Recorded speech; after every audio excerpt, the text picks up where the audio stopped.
What's up, folks? Welcome back to the stream. My settings are all weird today. That's annoying. There we go. It's Tuesday.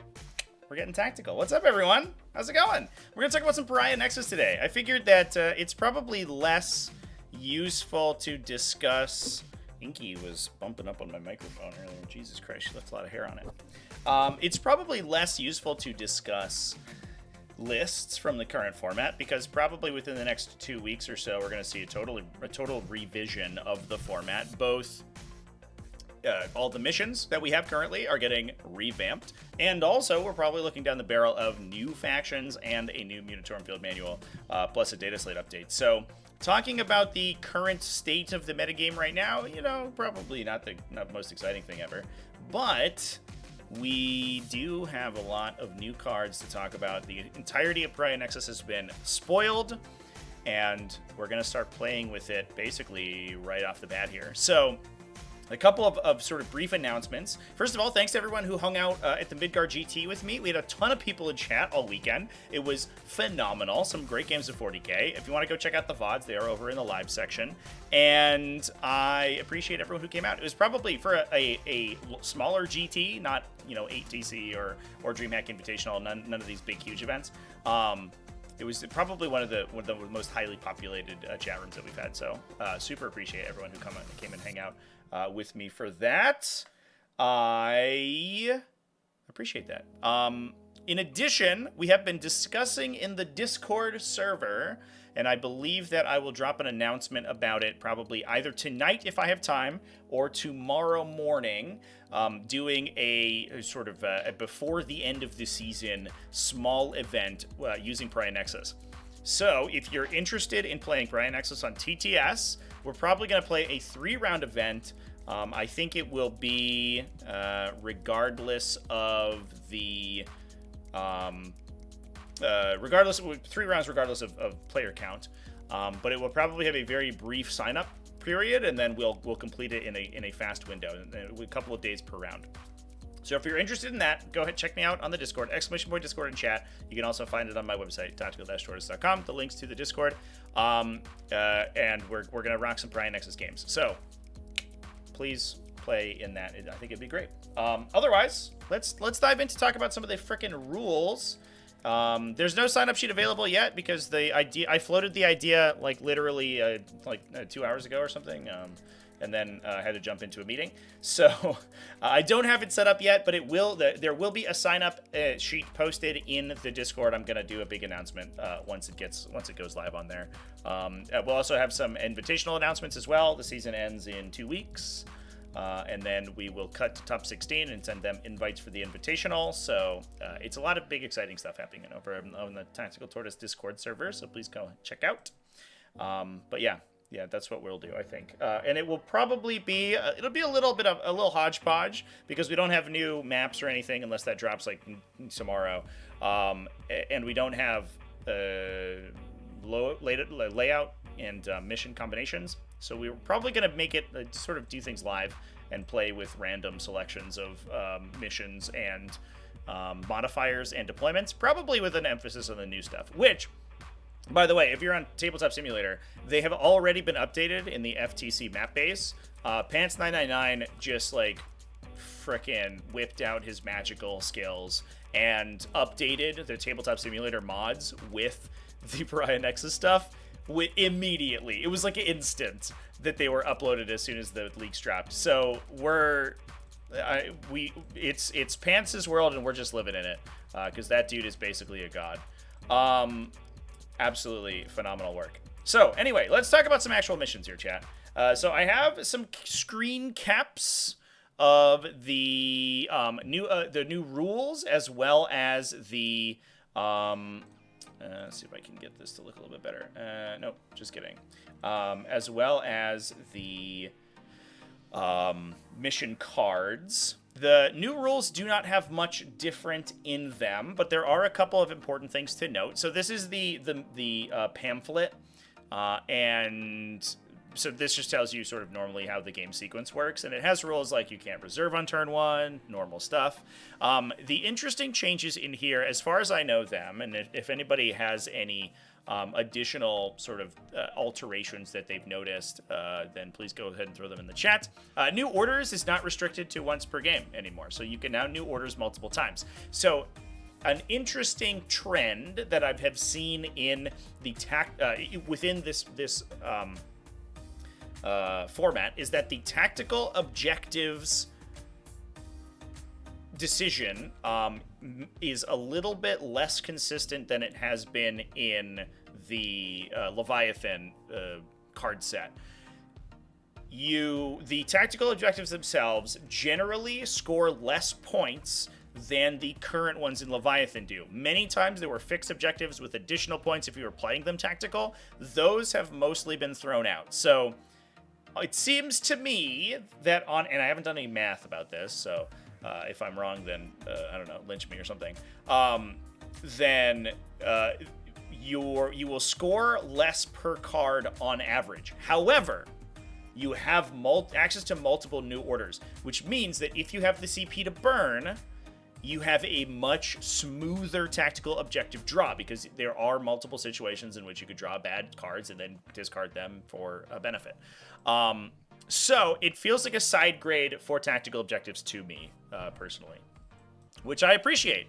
I think having more control over the tactical objectives deck is definitely something that people want. It's another skill expression that people can use in the game, but I don't think it necessarily has made tactical objectives strictly better, because the cards themselves, it seems to me, are slightly worse on average.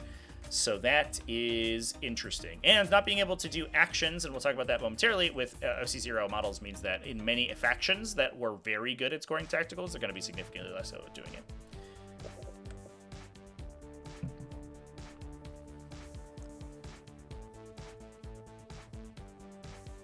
Fixed objectives score lower? Do they really? I guess we'll take a look at the cards themselves. Here's the other thing that's cool. Oh, nope, not that. I thought that would get the back of my card here. Here's the other thing that's cool here. Hey, Westy gifting 5 memberships. Fuck yeah, dude. Thank you so much for the support, man. Congratulations to Aaron Nunava Business. It's Nunav Business. It's a totally what's the word? Amateur. It's not a business thing. Ian Simpson, Darren Hodges, 1+ saves, Bill Boyson. Congratulations on getting those gifted subs, guys. Cheers, y'all. Sorry, Nets, for the 0 OC actions. Yeah, I don't know if I like the 0 OC action thing, but we'll talk about it in a second. Here's the other thing that's really cool, and unfortunately my crop is a little bit funky here, but over here, might be a little bit small on your screen, so I apologize. Top left corner of the card, there is a new step. At least I believe it is a new step. I'm going to double check, actually, on the Leviathan card if it is totally new. But there is a redeploy armies step, which they have added specifically to cover. Yes, it is entirely new, based in this format. So it's an extra step now. There are now 15 steps instead of 14 steps for Arcs of Omen games.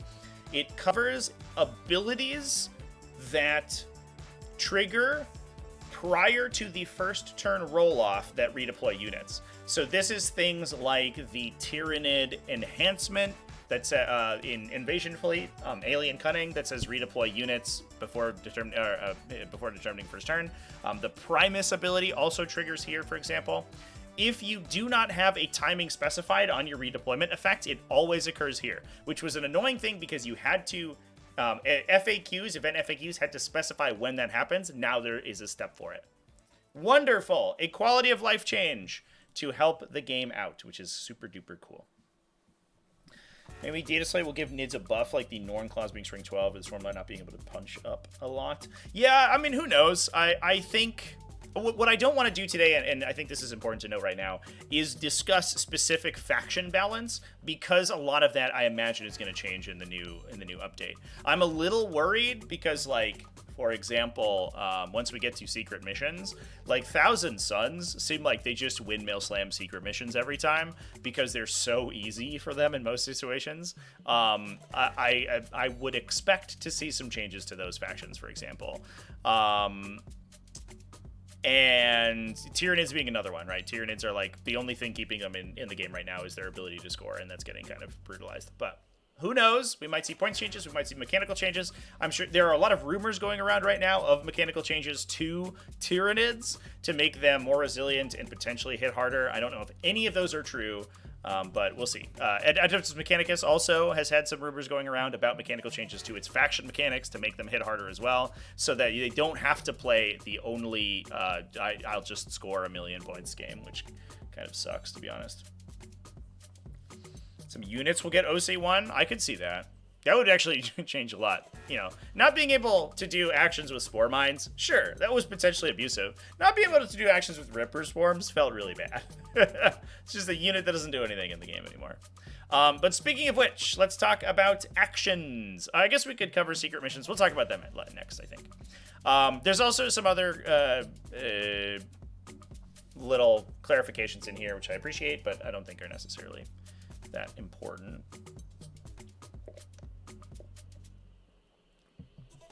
Praying for Wraiths and Thunderwolf Cavalry to get a nerf. I would be surprised if Thunderwolf Cavalry or the Space Wolf Stormlands didn't get hit somehow, for sure. Probably just a points increase, to be honest. Those guys do seem a little inexpensive for the amount of board presence that they give you. So actions are a codified mechanic now, which is cool. Each card that allows you to perform actions has a very... It's basically like laid out like a stratagem. We've talked about this beforehand. You cannot do actions if you are aircraft, battle shock, advanced, or fell back, or you are engaged unless you're a Titanic character. So big knights can do actions while engaged, or for some reason you're not eligible to shoot this phase. Including units that have already been selected to shoot. So you can't do action. You can't shoot and then do an action if you advance or fell back, even if you have Devastator Doctrine or assault weapons. You cannot perform an action if you're OC0. You can't perform an action, which it's a little stacks a little bit with Objective Control 0, because Battle Shocked obviously reduces your OC to 0, but there is stuff that ignores that. And so even if you have an OC while being Battle Shocked, you have an Ancient in your unit, for example, or you're immune to characteristic modifiers, being Battle Shocked still prevents you from doing an action regardless. And then once you do so, you're not eligible to shoot or declare a charge. You cannot start to perform another action. And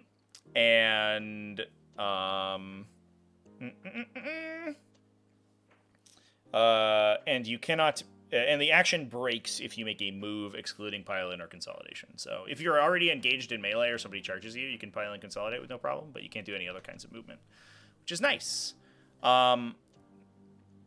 I don't know. I imagine that also counts for things that leave the battlefield. So you can't like do an action and then use an uppy downy, for example.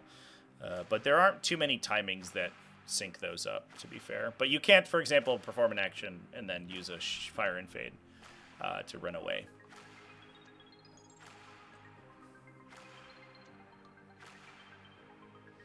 Yeah, I don't disagree. I think Necrons are still good. They're like a strong meta contender, but they're definitely not like sort of the boogeyman that they were when the Codex released.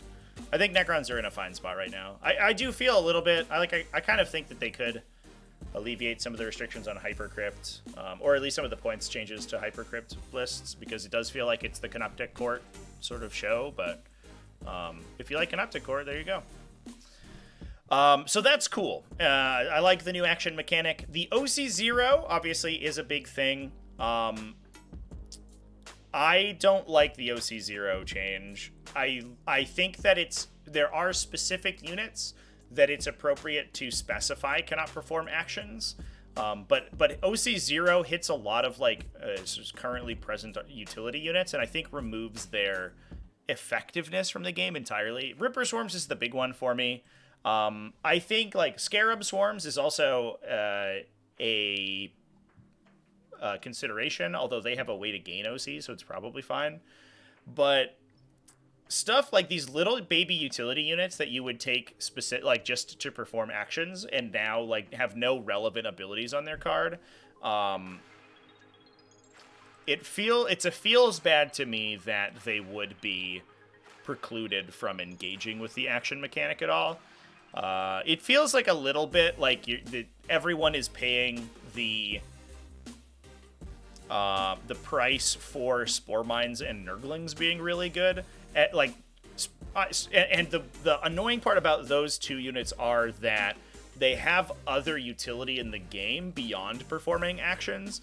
Nurglings are deep strikers that can go anywhere, so if you need maneuver secondaries, you can do those. They also have a -1 to hit aura. They also infiltrate. Like, they have a laundry list of benefits for themselves that they, in addition to being good at performing actions, preventing them from performing actions definitely seems fine because they're still playable. Spore Mines as well, like, have their anti-advance aura. That's very relevant, especially now when we're talking about Renegade Raiders and Orcs being really important. And everyone's running up the table. Spore Mines being able to block those movements off is huge. That's enormous. So, like, those are units that you would take even if they couldn't perform actions. But things like the Ripper Swarm I just mentioned before, like, just why? Like, why? I might take one to count for engage in all fronts, but, like, who cares, man? And it's sad to me to see datasheets like that just get basically removed from the game without really a use case to take them. Because I think Leviathan did a good job at making basically every datasheet worthwhile, because having a body on the table to do an action was always useful. But now, given that a lot of that stuff can't do it, like, why is it even here? What is it doing? It's not doing anything.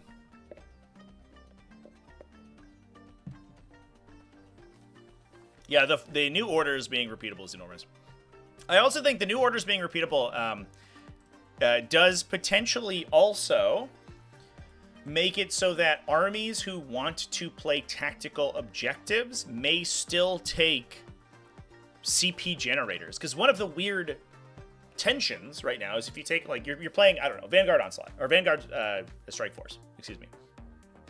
Vanguard Spearhead, the Space Marine Phobos detachment, and you're playing Ultramarines, and you take Marnius Calgar, but you're windmill slamming tacticals every game because you have up B Downies and Inceptors and shit, like, up the wazoo. It was always kind of weird because you would generate 2 to 3 CP over the course of a game from discarding tacticals, and you also had Marnius Calgar who would just override that, so you didn't need it. But having new orders be repeatable means that not only do you need more command points to sculpt your hand, but you will also enter more situations where both of your objectives are scoreable. Because the weird part, right, is that a lot of times 2CP basically, or a lot of times currently in Leviathan, new orders costs you 2 command points because you will draw into a good card. You'll pay 1 CP to discard a card, draw into a good card, and then not be able to discard at the end of the turn. So you're 2 CP down from where you would be, but you have more victory points, which is great. Now, you're gonna be running into that situation more often. So I think, sort of tacitly, CP generators went up in value. Or armies that already had command point generators and didn't play tacticals as much may be looking at tacticals more often. Things like Astra Militarum, maybe just like windmill slamming tacticals with Lord Solar Leontis, giving them CP every turn to just windmill slam new orders all the time. And factions that have lots of CP, there are some factions in the game that do not have repeatable stratagems they use very often. I think just become better at tactical objectives because they're just going to be hitting the new orders button more often too. It's such an interesting change to the CP economy of the game, and I think it's going to change a lot. The other interesting thing that they noted in here, and I don't know if this was originally in the objective deck, but it is something to consider with new orders, is that if your deck runs out, you no longer generate any missions. And I think outside of some very specific instances in Leviathan, it was basically impossible to run out of cards because you were only drawing 10 secondary cards in the game, and you could new orders once, and there were 16 in the deck. So even if you new orders one of them, there were 5 left at the end of the game, generally speaking, unless you had a mission modifier that changed your secondary draws. But now, it's theoretically possible, and it may be more likely based on based on mission modifiers, excuse me, that you run out of cards. If you do so, it's really bad for you because you no longer can score secondary points. You're out of missions to complete. So it's kind of a cool clarification, though.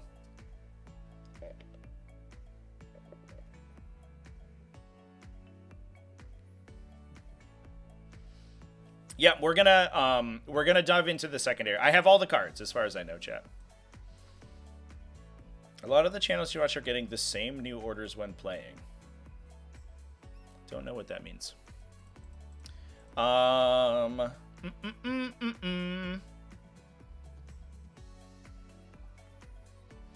did GW do carpet bombing nerfs to fix small problems like indirect fire? Yeah, it is it's kind of a problem, I think, maybe of their game design, because they are reticent to change data sheets, which I understand. Like, I totally get it.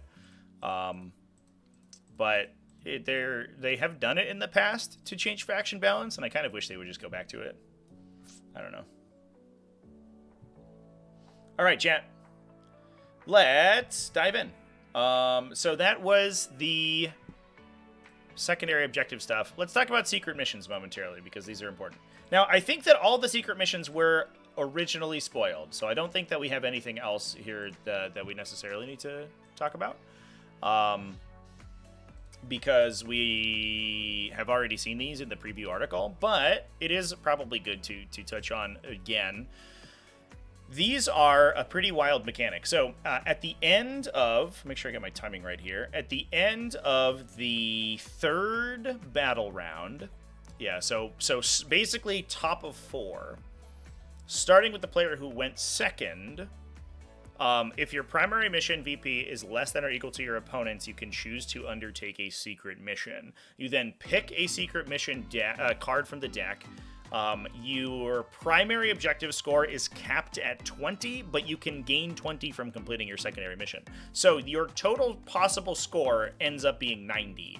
You can score 20 victory point, 20 primary VP, 20 from the secondary, so 20 from the secret mission, 40 from secondaries, and 10 from painting. So your total score becomes artificially lowered, but you have the chance to recoup the primary, basically. At the end of the battle, you reveal your secret mission. If you're achieved, you get 20 points. So I like this mechanic much more than Gambits, because I think it will be used at all and be relevant to the game. It's not worth just like throwing the Gambit cards in the trash and forgetting that they exist. I am a little worried because they are much easier to score, and they're like sort of commensurate with your primary too. So there is the chance that in many situations, especially if you have a build that is good for specific secret missions, and this may end up sculpting people's builds once we go, move on to very competitive play in the the PARIAH NEXUS Arcs of Omen. Fucking, I'm living in a past life apparently. Once we talk about competitive play in the PARIAH NEXUS season, is that people may have secret missions pre-selected for the situations where they want to use them. Well, I don't know what the scoring tempo is for a lot of these missions. There are situations in 9th edition, or in Leviathan, excuse me, where you could have extremely slow scoring missions. Vital Ground, for example, we actually just watched play out at the Midgard GT on Sunday, where your primary objective score is in the dumpster because you score like 2 to 7 points per turn, basically.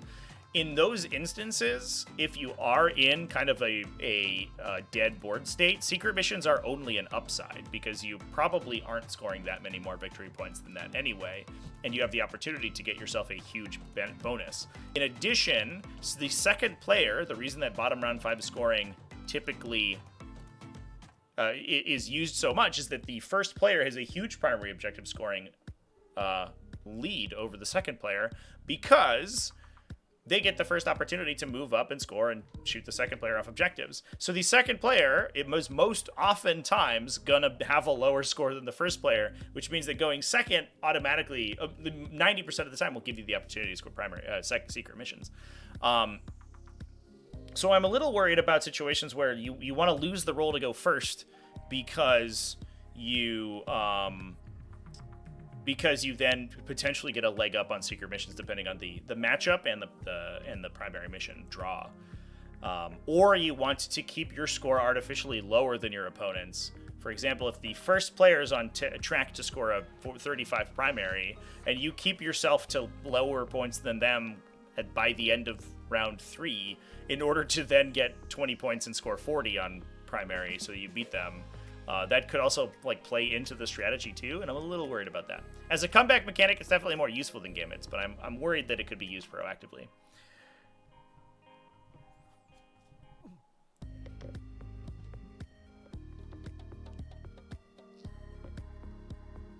I don't believe that it blocks primary, right, chat?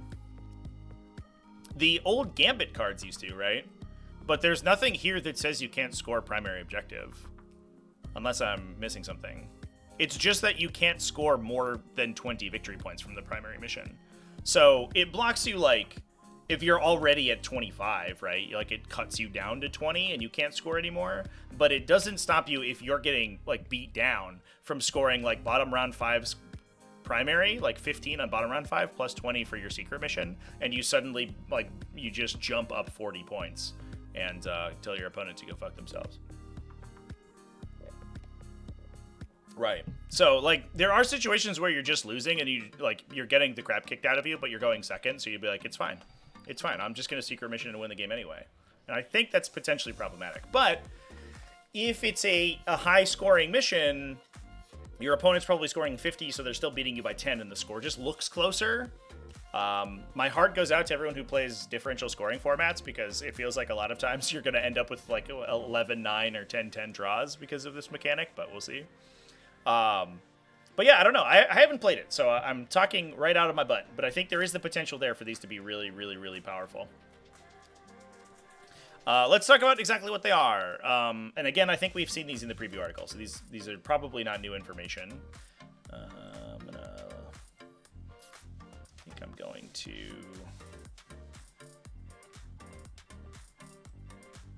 Oh, I see what I did. There we go. Cool.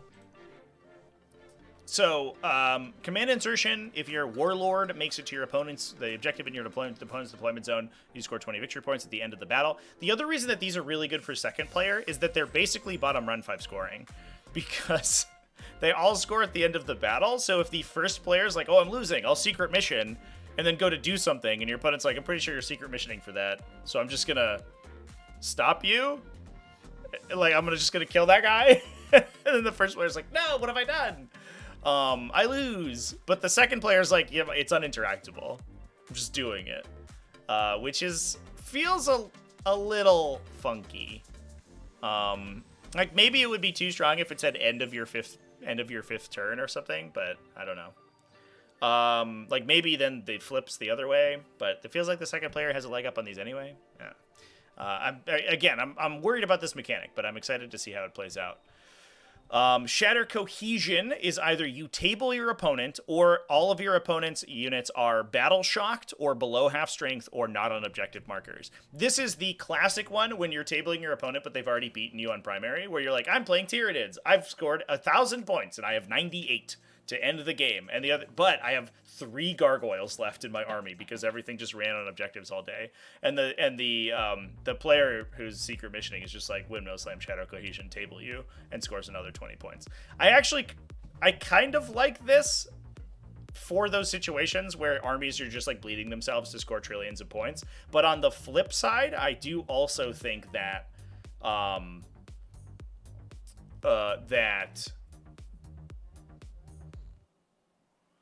the armies that kill themselves to score points are like interesting for the game, because they give armies that aren't they give design space for armies that aren't good at fighting but are good at playing the mission, and giving your opponent a way to defeat those armies just out of hand does feel a little bit funky. Again, this is another one that's like awkwardly kind of easily defeatable if you're going second. If you're going second though, because if the first player like goes shit to Shatter tries to shadow cohesion. Obviously, you don't know if they have it, so you have to play without that knowledge. But you have like a rhino that's not below half strength or something, and he just touches an objective, then you eat 20 points from them at the end of the game. It's a little crazy. I'm also a little worried if these get used very often, just as a live streamer, like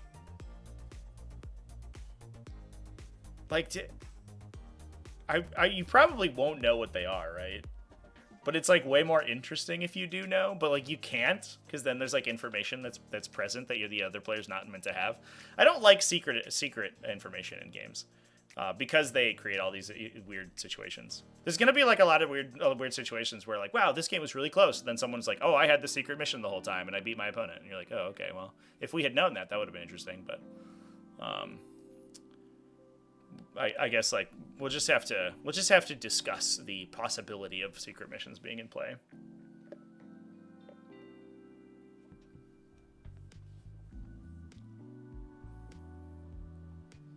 Saw a game where shadow cohesion was misread and thought it was you get tabled.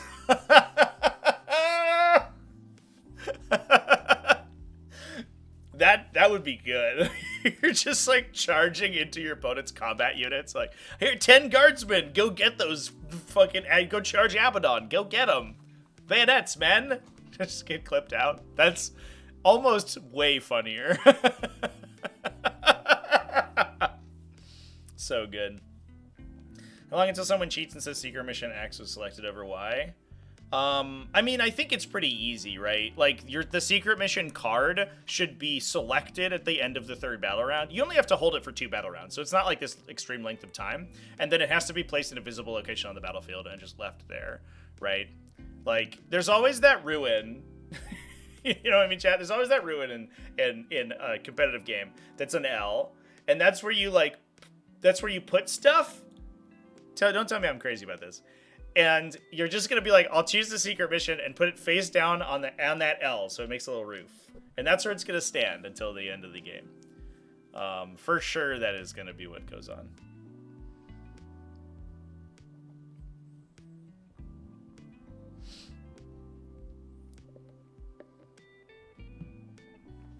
You have to say you are doing secret missions. Yeah, your opponent knows if you are secret missioning.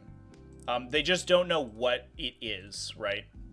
That's where the secret information comes in, is that the card itself, the secret mission card, is not revealed until the end of the game. And the second, the other interesting thing about this mechanic is that it unlocks if you have less than or equal to the number of victory points as your opponent. So if at the end of the 3rd battle round, you and your opponent are tied, and it is primary victory points as well. I should mention it doesn't care about secondary at all. It's simply primary.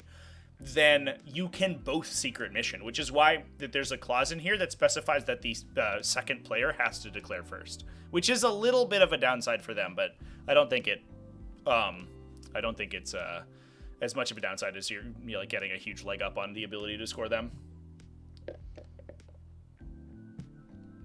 You have to go to the bathroom round 4. Yeah. If the secret mission's there, don't go to the bathroom.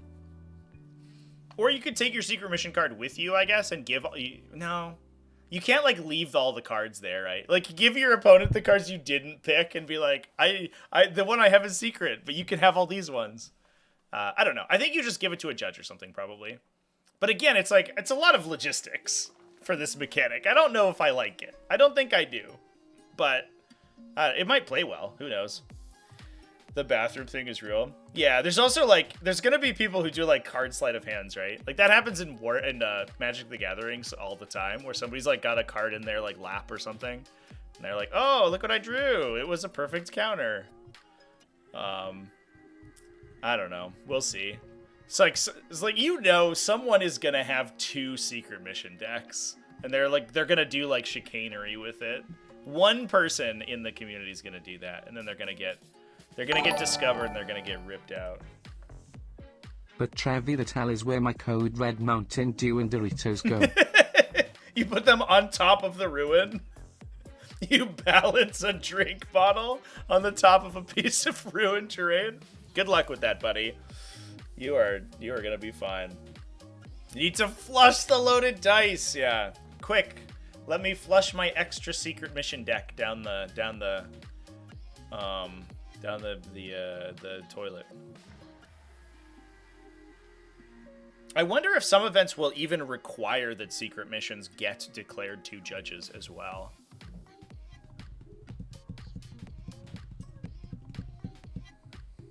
I don't know. I don't know what the best way to do it is. Like, honestly, if you're both at the table for the entire game, it's easy, right? But if someone has to leave, it does get a little bit suspect for sure. I'm probably you just eat them. Nothing says I can't eat my opponent's secret mission cards. Oop, can't tell me which one it was. If you can't reveal the secret mission you chose at the end because the card has been physically eaten, then you can't complete the secret mission.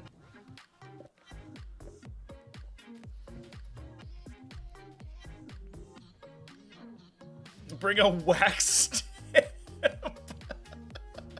We're gonna get medieval about this shit. Declaring to a judge the 400% event. Yeah, like they could take a picture, right? Or like note it down somewhere. Like it's like having a third party involved is definitely how it's gonna be. And like, you know, you imagine like LVO final, somebody's gonna secret mission and the table judge is for sure gonna look at that card. Whether that happens in like round 2, like who knows, but like there are ways, right? You could just put them in a big document. Here are all the secret missions that were declared this game for all the people at the tournament. It's just gonna, like, it's more work for a judge team though, if that ends up being the case. I don't know. We'll see. We'll see how it ends up. I like the idea of the mechanic, but it feels like a first draft. Or I guess a second draft. Gambits were the first draft and it was bad.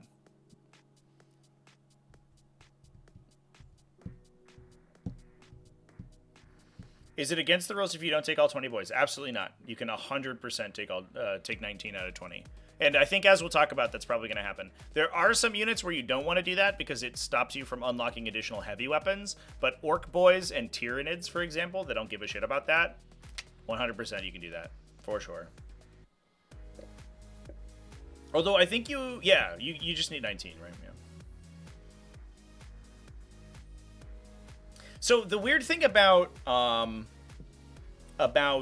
like putting a hand cam on it or like a live stream knowing about it is that, and this is an open question that probably has to be asked about live streaming 40K in general, is that, like, do you have to then like put it on a delay, right? Like there is open information games are typically fairly easy because it doesn't necessarily matter what gets brought up on a stream because all of that information is available to the player looking at the table. What might be unavailable and where things might get hairy is if there are insights that are made on a stream that the player didn't have like access to, didn't have cognizance of. But the amount of times that becomes relevant in a very high stakes game is very low. The weird part is when you introduce secret information and players not only have access to the information on the table, but they could also have access to the stream as well. You know what I mean? So, like, even if they're not, like, they don't look at the live stream while they're on the live stream, they could get, like, texted by someone who does and is like, hey, you know, we're in LVO quarterfinals. We're in the shadow round. This is like a win in a game. Your opponent is playing War of Attrition. So, like, are you going to take their cell phones away? The thing that they, like, often use for scoring and referencing rules? Like, probably not. That seems really lame. Especially because it's, like, a 3.5-hour game. So, how is that going to be decided? You know what I mean?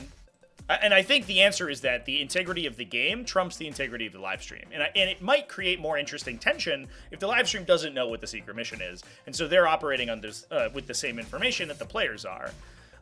So they can be like, oh, he's moving this way. If he has War of Attrition, this could be a big move, you know? And you can frame it that way. So that's like probably fine. But it is like I think a discussion that has to be had about Warhammer. Like, the information bleed of a Warhammer live stream into a game. You send a text to the head judge with your secret mission. Yeah, I can see that. Like, I'm sure there's a system by which you can send a message that is, like, in a Discord or something that just goes to a database and then gets, like, deleted. Where you're like, send table number, player name, and your secret mission selection, and it just, like, gets added into a spreadsheet or something. Every table has a plastic bag and a heat sealer. You're required to have your sleeves for your cards.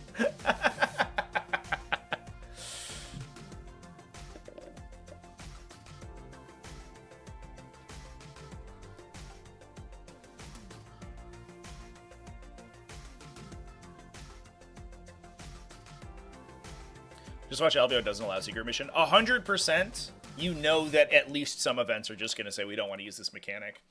And like, and honestly, they're probably in Germany, right? I would, you know, let's give it a couple months, right? Before we decide whether or not we're going to use this thing.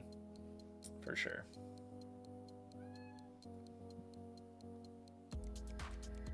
Tabletop Battles app might do it.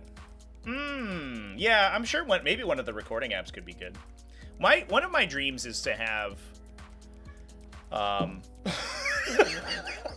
sorry, chat, you missed it. Inky just tried to jump up her cat tree and failed because she's very athletic. I think there's a weird, like, informational barrier, and I kind of liken it to when you have a energy pass through different materials, right? Through different phase states of matter. There's an energy loss. And I sort of equate this weird informational barrier between, like, digital and, I guess, sort of like IRL info, right? Where you're scoring and stuff, and that information doesn't necessarily immediately pass into a digital into a digital format. What I would love for an event to be run that has a system, and maybe if we look 10 years into the future and 40K is like a real T-sport and has money behind it, this is what events will look like, that has scoring tablets at each table, you know, like next to a dice box or something. JD from Away Games, get on this next time you're doing a thing. And has like a live score update for all the games that you just put your score in, that runs like a system like ITC Battles. And then you could literally have systems like that use that attach secret information to a game, like right at the table. That would be super sick. That's like my pie in the sky dream. And then you could watch games progress, the score of games progress as they move, rather than people doing it on their phones or doing it like I am a troglodyte when it comes to game scoring. When I go to an event, mostly because I don't play IRL events that often, so I don't have all the apps on my phone, I open up a Word document and I write down what everyone scores, which, to be honest, works just fine for me. But it makes me feel like an old fogey every time I do it.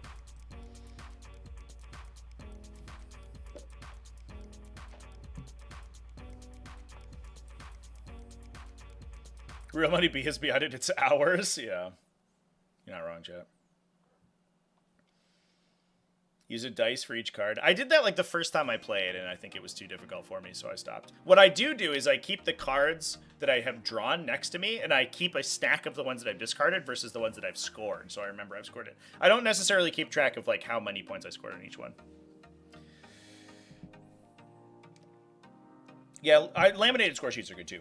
But, like, you don't need them, right? If an event just says, hey, everyone, we're doing data collection, and we're doing this, like, live update, and maybe it's a big deal event, you know, it's like a team tournament or an LVO, you are required to use the tablet at your table. I think you could just do that, right? And even if like one player is like, oh, I don't want to use that, I'm gonna use like I would rather keep track somewhere else, right? The requirement of the event would be that the game gets scored in real time at the table. One of the two players, I'm sure, could figure that out. Having like live streaming, both with myself and like watching Joe live stream and stuff like that. Like I have a score sheet, a digital score sheet for the players. I always tell them like 100% keep track by yourself because my score sheet is not particularly advanced, and then you'll have a backup just in case. but it helps us like keep track. And one of the two players is always willing to do it, regardless. I think it will be fine. But to be fair, like that's going to cost you thousands of dollars. So I don't think it's something that you can do in a non-sponsored event, for example. This is a lot of work to say that secret missions are going to be a little transformative to the community because of the secretness of them. But if the mechanic sucks, then it won't matter. So anyway, let's talk about some frickin' secret missions. So yeah, War of Attrition is all about battle line units. This one is a little funny from your opponent because if your opponent has no battle line units to begin with, all you have to do is get a battle line unit within your opponent's deployment zone. Or if you've killed all their battle line stuff. It feels like this is probably going to not be taken very often because of this first requirement, but there's going to be situations where like that unit of 3 Nurglings that's scoring behind enemy lines is sitting in your opponent's deployment zone, and you win, and your opponent didn't take any battle line stuff, and you windmill slam this and automatically get 20. There's definitely going to be situations in which this like scores out super duper fast. I don't know what has happened to my thing here. Unbroken Raw requires you to control 3 or more objective markers not within your deployment zone. This one is like another sort of windmill slam for the player going second, because it's basically commensurate with your bottom round 5 score anyway. So you're probably just gonna, like, in many situations, are you gonna be in a situation to score this, right? Like that's the situation where you're like, oh, all I have to do is hit the 7-inch rerollable charge to get 15 on primary. I'm already going to be in a situation to do that, so I'm probably going to rock the secret mission because that's going to determine the game regardless. Uppy downies are very good for this too. Although the thing to keep in mind is that your opponent, if they're like pushing your shit in, are probably in a position to screen out all the objectives from being deep struck on. Even if they need to cover the center of the objective marker, to use like the 40 mil like 3-inch cosmic precision block. That's definitely something that will happen pretty often.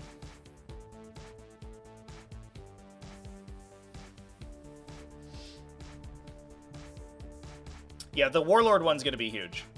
The Warlord one is like, playing Thousand Suns, I don't know how you don't get that one every time. Because that usually is how games end up for me with Thousand Suns, is that Magnus is on my opponent's home objective doing something. Like, I would say an unreasonable number of times my Magnus is touching my opponent's home objective at the end of the game. Like literally 40% of my games. It would not be that. And that's also a faction that is not very good at scoring primary, so they will oftentimes be secret missioning anyway. But again, I don't want to talk too much about faction balance because I do think things are going to change. I have a sneaking suspicion Thousand Suns might get hit.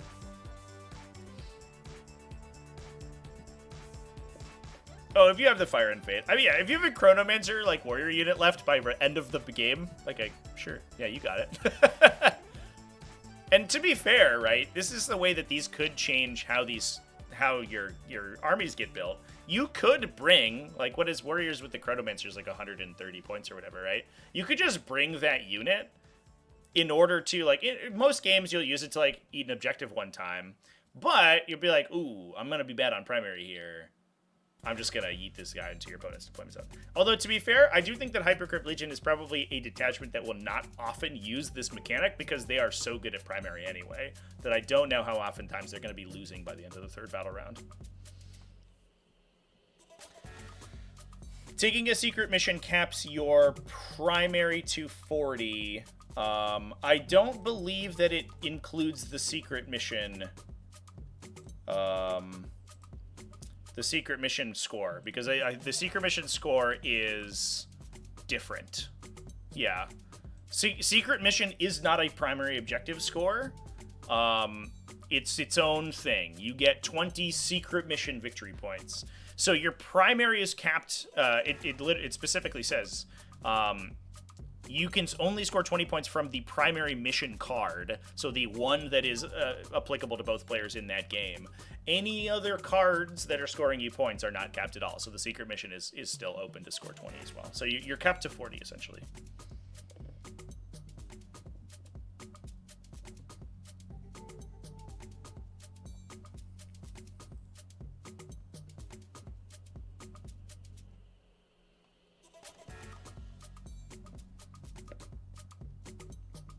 Right, you can't score 100 whatsoever, for sure. Yep.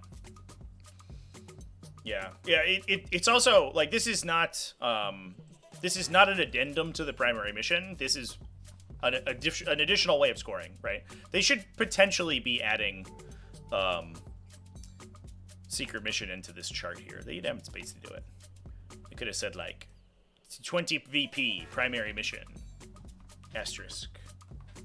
You can only score up to 20, and you get messed up on your primary if you do it.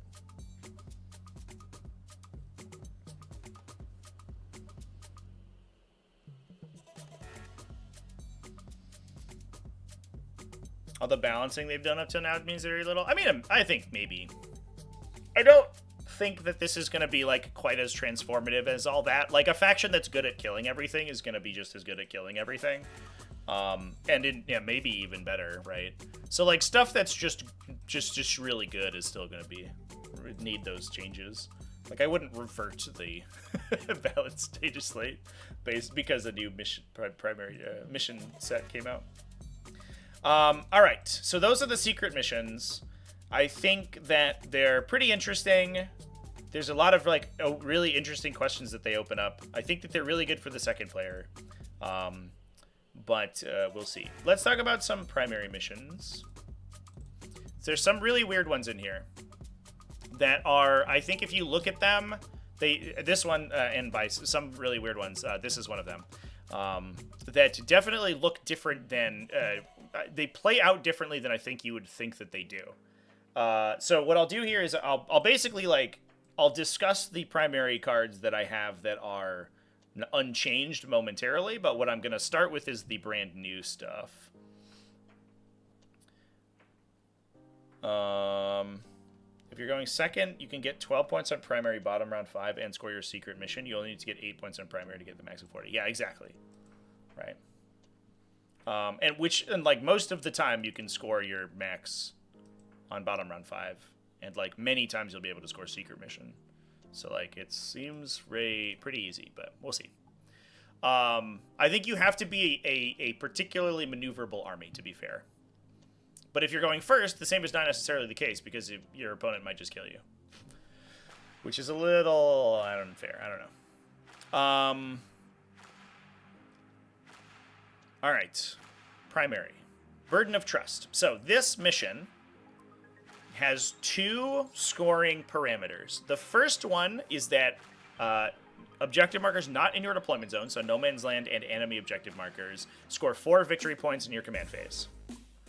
Then, in your command phase, one of your units chooses to guard that objective. If it is guarding the objective, you guard the objective until the start of your next turn. It is not an action, so it doesn't prevent you from doing anything. If you, at the end of each player's turn, that player scores 2 VP for each of their units that is controlling an objective marker and guarding it. So basically, the objective markers are normally worth 4, but on your turn they're worth 6 if one of your units takes the objective marker and stays there and doesn't lose it. The player's turn it is, so while it does say each player's turn, you don't score on your opponent's turn for guarding objectives. But here's the weird thing, is that it is each objective marker you control, not each objective marker that you score. So you still score guard objectives, guard victory points for your home objective, even though that doesn't score you primary. And this is a little bit of a theme with the missions where the home objective tends to add additional VP scores to you. So, well, I believe, and I actually should have double-checked this, but I don't remember. I believe that capture enemy outpost is gone. Unless it's been renamed. It's not in the card set. But your home objective is worth more based on the primary in many cases.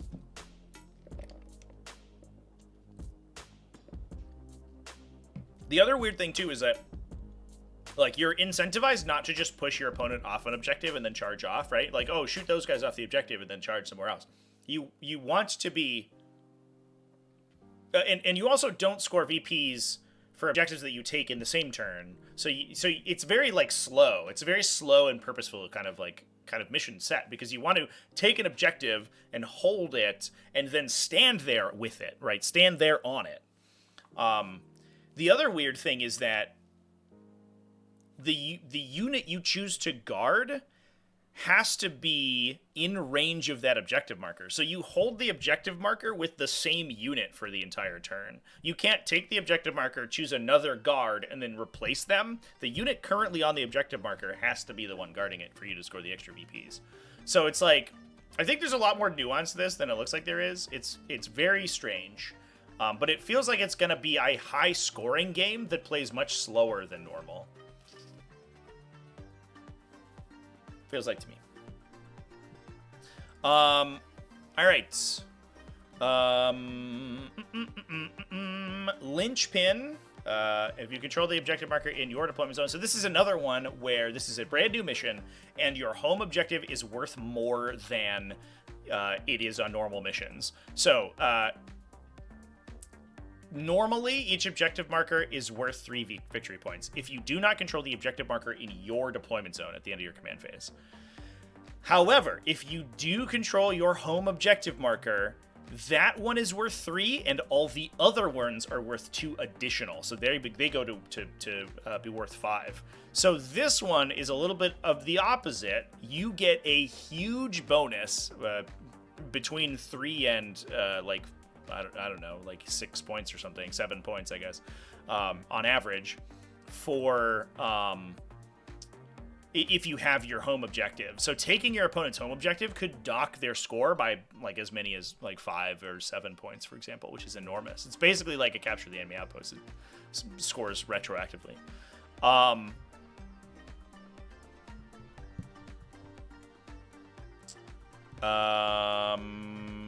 I had another point, but I forgot what it was.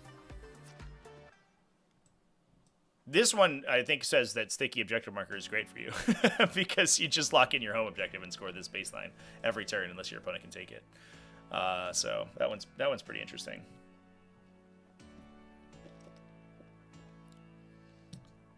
Now we just got their codex. Can we expect some Chaos Space Marine datasheet changes? The one that I would be... The only thing I would expect to change is the Warp Talons, I think. I think the Warp Talons' ability being repeatable was unintentional. But we'll see. I don't know. They haven't been, like, blowing up the game. That's the one interaction that I think might be too strong. The rest of the army is just like, hey, we're really good at killing, and that's about it. And you're like, oh, okay, cool. I love that for you.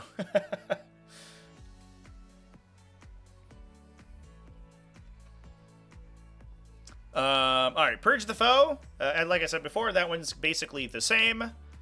Scorched Earth, basically the same, but it got the new burn objective thing. And here's another thing. We talked about this, I think, momentarily on stream yesterday, if you were over on my Twitch channel. They renamed a lot of cards that were meaningfully changed. The ones that have the same name as the previous version, it's almost like they tried to do a version, like a rev number on these, but they just didn't. The ones that that are the same have the same name. They just reoriented them into the new format, basically, but they're basically identical to what they were. This is one where I think secret missions could be crazy, because this is Scorched Earth is a traditionally extremely slow scoring game. You are capped at 10 victory points a turn on primary, which, to be clear, the other ones are not. They like Linchpin and Burden of Trust do not have a cap on the amount of primary you can score. So you could potentially, if you hold like 4 out of the 5 objectives and then guard them, you could score 24 in a turn. Obviously, like, you won the game at that point. It doesn't really matter. You're maxing primary most likely, but like, that's a lot. It's a lot of VP. Scorched Earth is, though. So Scorched Earth is capped up to 10. per turn is you score 5 victory points if you destroy a no man's land objective with the scorched action, 10 victory points if you destroy your opponent's home objective, which you have to do to get more than 40 victory points on the primary. Because this is so low scoring, you can also score 40 victory points by simply holding your your home objective for 4 turns, which you'll probably do anyway, and scoring your secondary. So you can like make back the VP differential in this one instantly with secret missions. Played Hidden Supplies with Burden of Trust, scored 16 on turn 4, 24 on turn 5. Oh my god. Yeah, that might be a combination that does not see play in the in the new competitive document. We'll see. Supply drop, unfortunately, remains unchanged. This is, I think, one of everyone's least favorite missions, so that's too bad that it's here, but here it is. Take and Hold is the classic, 5 VP for each objective up to 15. Terraform is one of the new ones. Now, this is really interesting because if you remember back to 9th edition, if you cast your mind back a year, this is basically, I think the mission was the Scouring, where you had a mission objective, and I think this is almost identical to that mission, if I remember correctly, where you had a mission action you could perform to do like the special tertiary mission that was a full round action on objectives you controlled that then in that case it strategic scanned them and you gained 4 victory points. This is basically the same, but the points you get from it are not a single score. They score out like in perpetuity. So it's an action that starts in your shooting phase. You can do it with any number of people, which is a difference from the 9th edition version, to be fair. You can only do that with 1 unit at a time. One objective marker not in your deployment zone that has not been terraformed. It completes at the end of your opponent's next turn or end of the battle. Again, good for second player. If you're still in range of the same objective marker, it terraforms the objective, which then, at the end of your command phase, or end of bottom round 5 scoring, scores you 2 victory points for every single turn.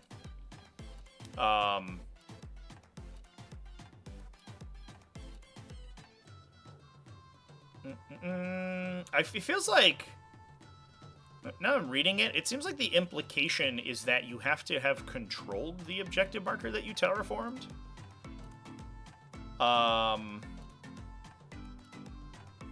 But it doesn't ever say that. You score victory points up to 15 per turn, 4 VP for each objective marker you control, 2 VP for each objective marker you have terraformed during the battle. But then there's a note, the VP are cumulative of a player who controls 1 objective marker that they have also terraformed or scores from 6. I guess there's just saying that terraforming an objective and controlling it are not mutually exclusive, which I guess makes sense. That's a weird wording. But anyway, functionally, terraforming gives you 2 VP at each of your command phases for the rest of the game, which is good. That's a big bonus. It won't happen too often because it's hard to do, but there are going to be some situations where you can just dump in on an objective marker with infiltrators. I think things like scouts and other infiltrating units that can like jump up in the front of the game of the table and be really hard to interact with are going to be really big for these kind of mission actions.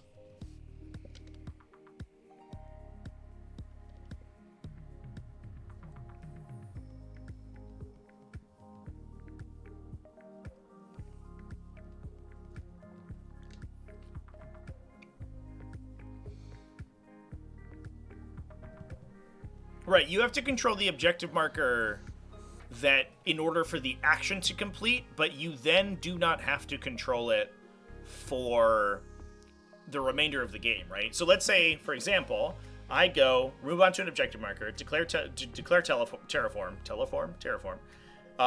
It goes back to the end of my opponent's turn, terraform completes, and I uppy downy that unit. I guess you probably wouldn't be able to do that because it's end of the turn, so your opponent could do fucking weird shit. You move off in your movement phase. The next round, right, you then another battle round completes. You go back to your command phase. You'll get 2 victory points for that objective, even if you don't hold it, because it's still been terraformed by your army. Declare a telephone. I declare a telephone. Type in the number. 411. How do I declare a telephone? I think I would expect points changes to go out next week. Chat is what my heart says. Usually there's like a week or two like lag time on the new documents. The ritual is the same. I guess it actually did change. The action now sets up 12 inches away from another objective marker. Was it 12? It was 9 previously, right? Am I a crazy person?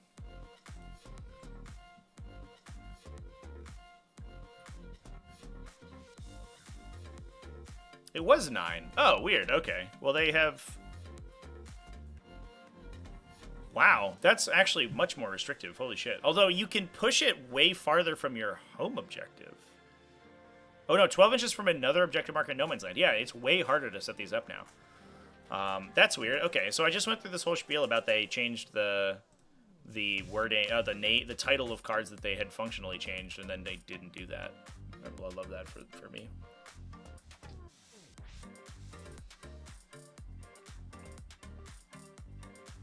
Yeah, the uppy downy thing was like, you know, you also probably don't leave objective markers that you're holding like on purpose, right? Unless like weird things are happening. That was just for the purposes of the explanation. Why you score a 2VP for the rest of the game.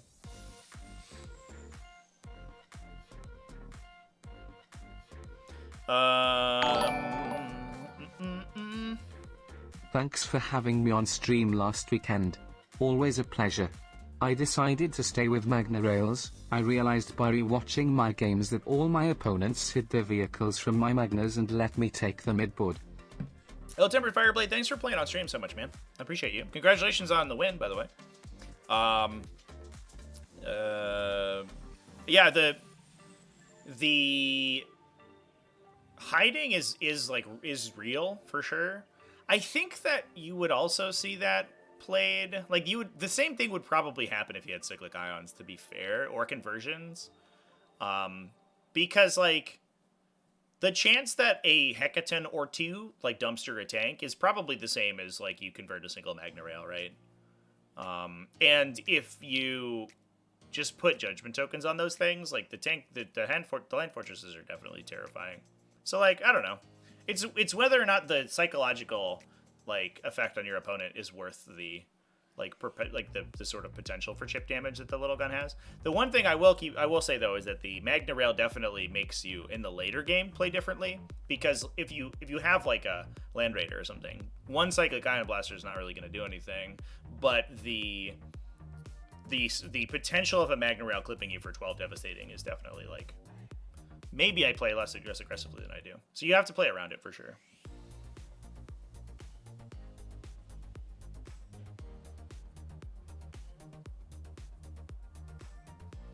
All right. This is the next one we have to talk about. Unexploded Ordnance. This is the new Deploy Servo Skulls. It is a reinterpretation of Deploy Servo Skulls, which is good because that mission was so confusing and so stupid that nobody wanted to play it.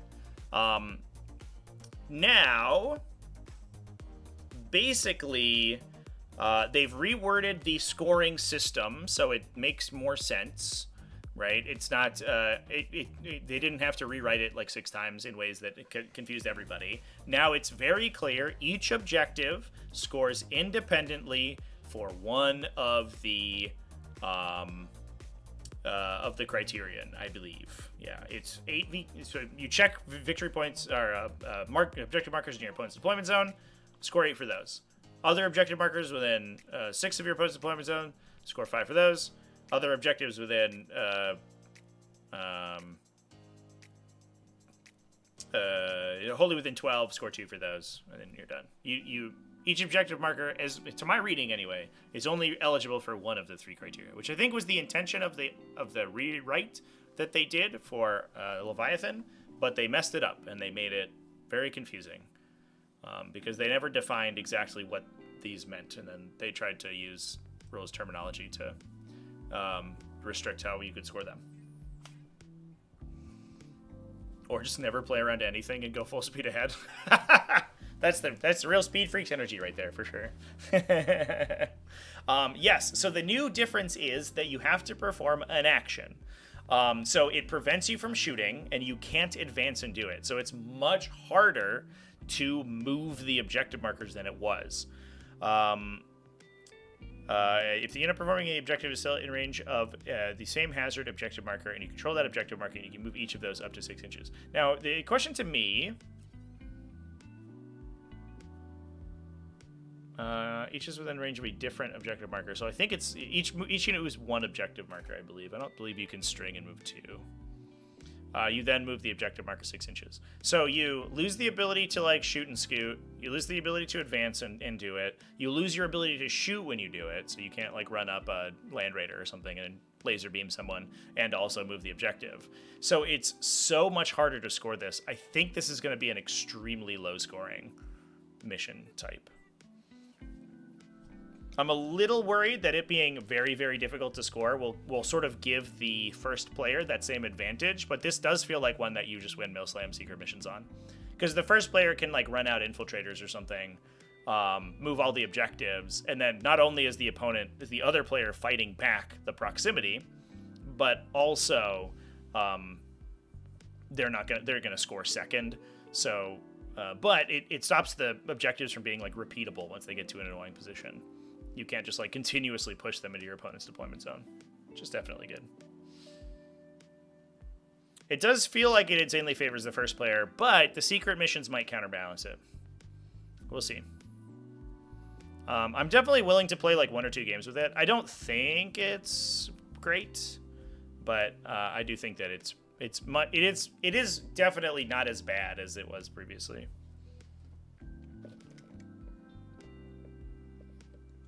Yeah, I honestly, I think the problem with it, and the problem with it being like the spiritual successor to Servo Skulls, is that a lot of places are just going to bin it because they're like, oh, this is basically just Servo Skulls, and we didn't play with that last season, so fuck it. And you're like, but we need to know if it's good, though. Give us data. Please stop what you're doing. Which is a little bit annoying, because I think that Servo Skulls... post the update, if you played it the way I believe was the correct way to play it, which was that you only checked one of the 3 criteria, so it was either all of the objectives within 8, 5, or 2, which is what the card said, but not how people played it. Then it actually was like a really cool and interesting mission, but you had to play it with that ruling and on very specific deployment zones. If you did it at any other time, it was really broken, and that was problematic, I think. So it's probably still not going to see play, which is a little bit sad. It's annoying to have primary missions in the kit that are just not used, but we're definitely gonna have mission rules that aren't used. Let's dive into the mission rules real quick. Planning on doing a secret mission every game to just proc opponents' anxiety attacks. Just plan on doing a secret mission every game so that, because you just never expect to win on primary, you know?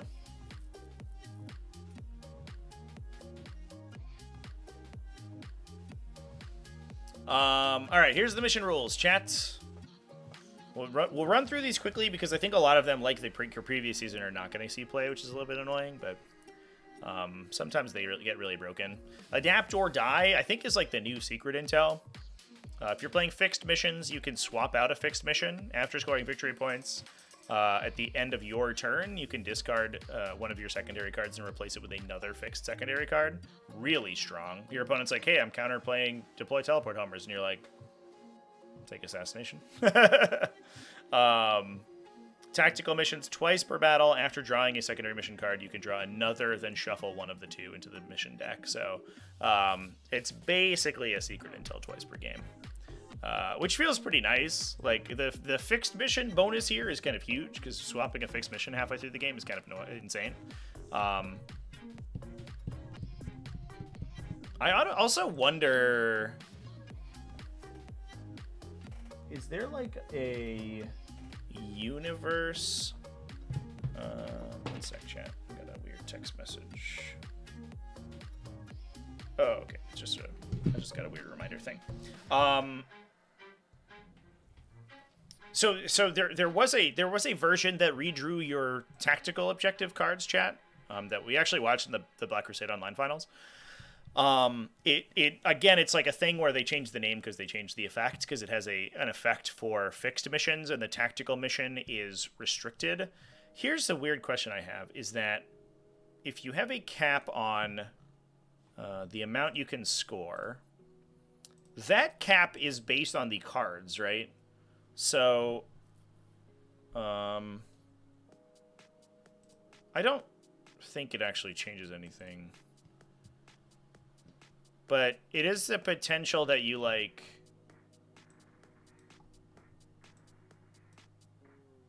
You could score...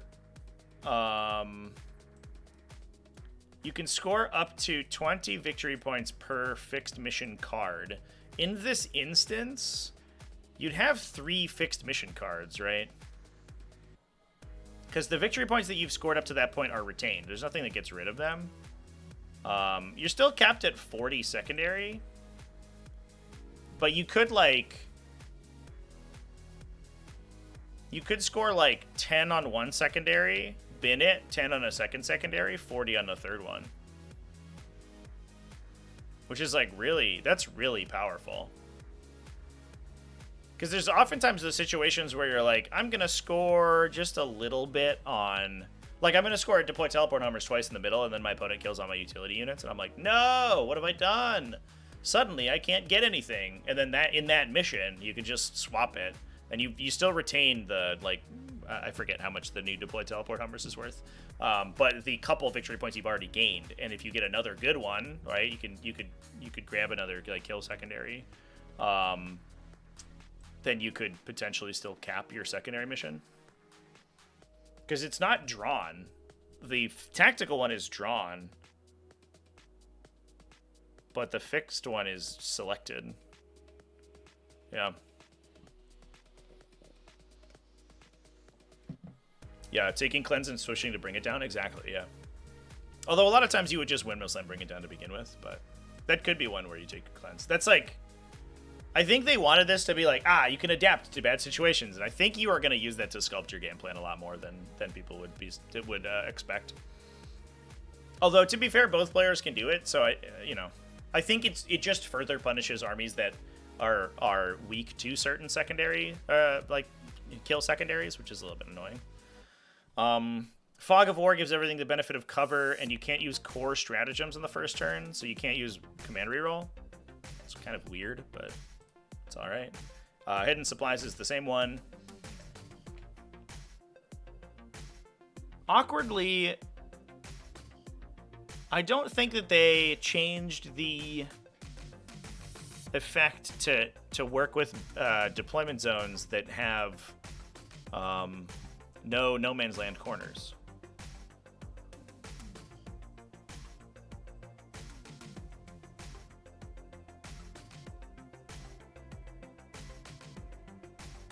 So, like, it never tells you how to resolve this. So this still has, like, the real broken mechanic that the previous one had.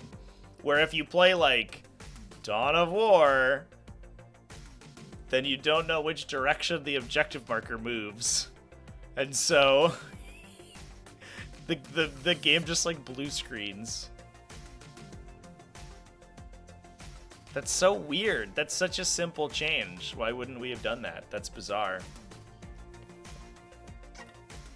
It does. Fog of War specifically does not stop new orders. That's why it says excluding new orders. But like, it only works on the first battle round. I don't know how often. Like, there are situations where you would like command reroll and advance on turn 1 or something, right? But because it's only the first battle round, it's like not particularly, I don't know, impactful. There's gonna be some instances where it changes things, but like you go for less turn 1 charges probably because you can't reroll your charges. But how often do those come up? I don't know. They just won't have hidden supplies for such deployments? You would think that, chat. except that they did it for the entire Leviathan season. So, I don't know. Well, it doesn't say if it's random, right? Like, do you choose? Do you arm wrestle your opponent? Is it a random corner? It literally doesn't say how to resolve that effect, which is a little bit annoying. Unless it's like in the new cards, but I don't think it is.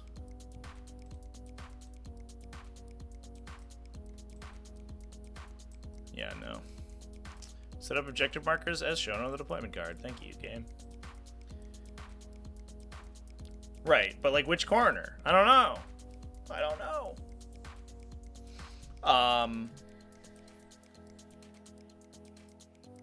Inspired leadership.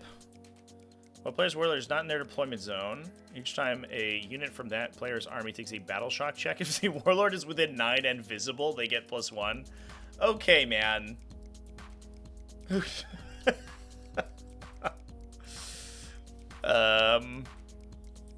All right. That is a lot of additional addendums to give you +1 to your battle shock tests. There's gonna be weird instances where you're like playing against Tyranids and you're like, check this out, and your like Space Marine captain runs slightly in front of your deployment zone and looks at your whole army, and then they shadow in the warp and you pass all the leadership checks. There are gonna be some weird instances where this messes with people, but this is like such a nothing burger of a rule. Prepared positions. Players can use their battle line units with the go to ground and heroic can target their battle line units with the go to ground and heroic intervention stratagems for 0. Wow. Okay. That one's really good, actually. All your Space Marines basically just getting +1 save in the open. That's nuts. You can imagine like an Assault Intercessor squad with a captain attached, like goes out, kills a unit, and your opponent's like, all right, I'll shoot them with a gun. And you're like, Armor of Contempt for free, go to ground for free. And you're just like, actually, you might live. You have an invuln save and a like basically 1-up armor. Guess I'll go F myself. That's a little silly. Orc Boys, yeah. Orc Boys getting heroic intervention for free? There's a lot of melee stuff that heroically intervenes for free. It's like kind of insane.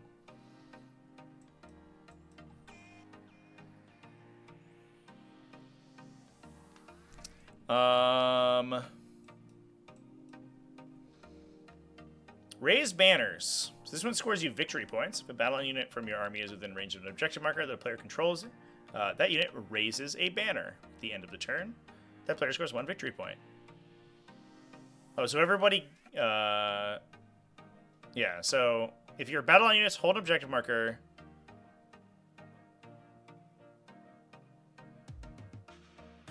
You score a victory point for each objective a battle line unit holds. That's insanely strong. Like, you're playing like, I don't know, like Tyranids with gargoyles, right? You just get all of these. You just score 5 extra victory points. Oh, there's secondary missions points too. That's wild. That's a wild effect. It's not an action. It doesn't prevent you from doing it if you advance. So if you have any aggressive, like, objective flipping, like high OC units, they're just scoring you like 3+ primary points just randomly over the course of the game. And it's not one battle line unit, it's all of them. So you could score 4 or 5 secondary in like turn 1 and then just not have to worry about secondary for the rest of the game.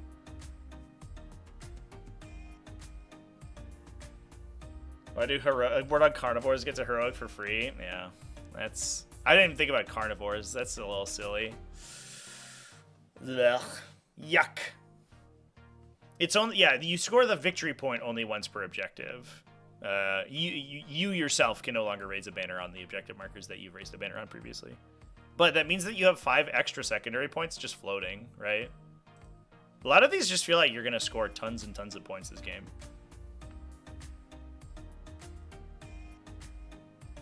It's a one-time score, but it's like, it's basically an extra tactical draw, right? If you're going to score 4 victory points on it, let's say, which I think for the most part, most armies will do. You'll have battle line units in range of you know, 3 or 4 objective markers at some point in the game, just like randomly, then it's basically drawing and completing a tactical objective card for free. Just for free. Didn't have to do anything for it. You just passively get it over the course of the game, assuming that you have battle line units in your army. If you're playing like Chaos Knights on Hidden Supplies, speaking of carnivores, you're almost assuredly gonna get 6 extra points. Rapid Escalation. You can set battle line units. This one was in the preview article, I think. From strategic reserve in the reinforcement step of your movement phase. Must be in the first battle round, wholly within 6 inches of any battlefield edge, not in the enemy deployment zone. So you get 200 points of battle line units on turn 1. Huh. And it is in the first battle round. Oh, it does say their movement phase. So it's out of phase for rapid ingress, I believe. So you can't rapid ingress out of your deployment zone on top of 1, which is good, because that would be broken. But if you have, like, good shooting on your battle line units, Rubric Marines, then you could put a unit on the table turn 1, and then just, like, double move them and kill someone. That's a little insane.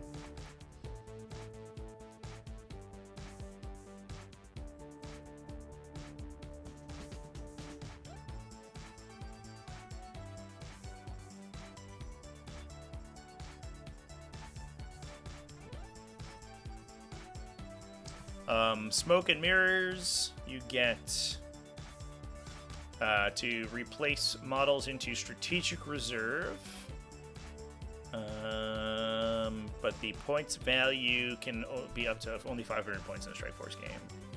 That's cool. So that's probably why they added a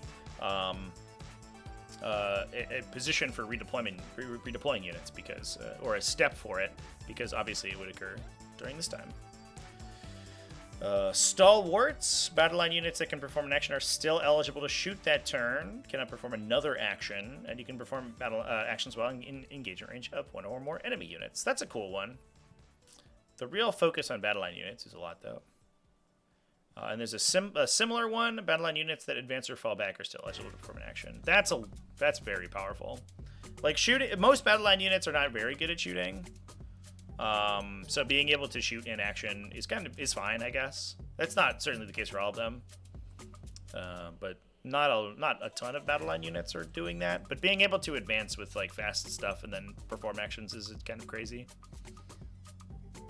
I'm, like, a little worried about I'm a little worried that, and you know, I don't know if this is worrisome or not, but it feels like a lot of these might not get played simply because of how powerful they make battle line units. If you just, like, randomly, like, from format to format, you just have, like, rounds where suddenly you're, like, guardsman units that are, like, moving 9 plus d6 inches can action for free. I feel like that gets a little silly. And having that, like, spike in power between different games is kind of wild. So I don't know how often TOs are going to enjoy playing these. Servo Skulls is a must. Or Star Wars is a must for Servo Skulls 2. Maybe. But you have to, like, it's only battle line units and you get to shoot afterwards, right? So it's like the Armigers and the War Dogs and the Rubric Marines of the universe. It's very relevant, but like, how often do you have battle line units that are, like, dealing meaningful damage to your opponent and also, like, in a position to action? I don't know if it's that often. But you still can't charge, importantly. There are no ways to charge and perform actions, which is good.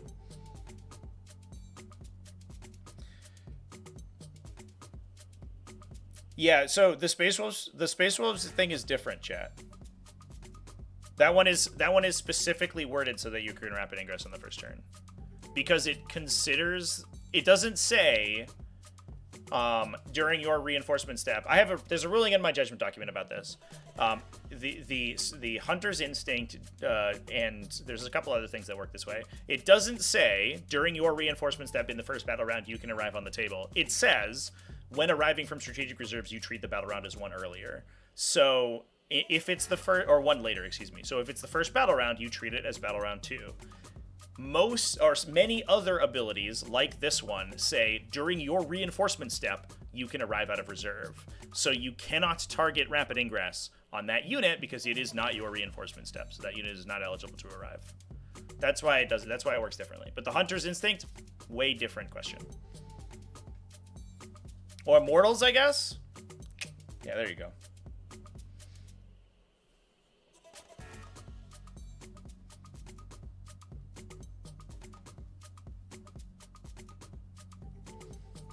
Yeah, there's also like weird stuff too, where like for melee stuff, doing actions while charging is like weird because you're probably not in a position to charge. Like you don't want to create a situation where someone can declare an action off an objective and then charge and get onto the objective. But if you're like already on the objective, it's a little bit awkward that there's no mission role that lets you like just charge someone if you're already performing an action. I don't know. All right, I think that's all the mission rules. I don't know if I love... this is really where, like, the battle line stuff, the battle line focus of the format comes out, and I don't know if I love it, to be honest. Because it does feel like a big bonus to these units, just sort of at random. Like, I think this would be different if these were... if some of these were just in the rules, right? If in, like, the action rules, it just said battle line units can shoot and perform actions, that would be like, oh, wow, they're really pushing battle line. But the fact that it's, like, going to be a random draw, like, sometimes your battle line units are just way better, it's like, I don't know. I think specifically with the advance in action, because being able to gain that old assault effect back is kind of a huge deal. And I think that's my problem with it. I don't know, chat. I don't know. Let's talk about secondary missions. I know some people were chomping at the bit to look at secondary, so let's dive in. So first off, there's like they have a cool new format for secondaries. They're broken down like they are in, well, like all the objectives are, but instead of having a huge just word salad where you have to try to parse which section is which, they have, if they're modal and have two different success criteria, it says when, how many points, or something else. Flawless. I love, these are so much easier to read than the old Leviathan cards, which is already sweet.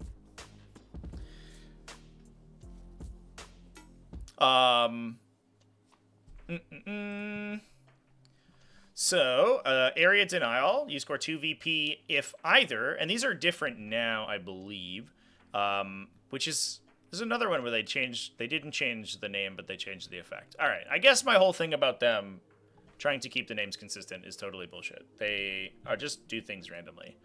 So you now need, instead of being wholly within 3 inches, or 6 inches of the center of the battlefield, you have to be within 3 inches of the center of the battlefield in order to score this, which is oftentimes pretty similar. But it means it's harder to score for like 5 idiots who can just like edge out that 6 inches and then be okay. Now you have to have a dude standing within 3 of the middle. The first criteria, you score 2 VP if you are within 3, but your opponent is not within 3, doesn't care about being wholly within. Or you score 5 VP if you are within 3 and no enemies are within 6. Much cleaner than the previous version.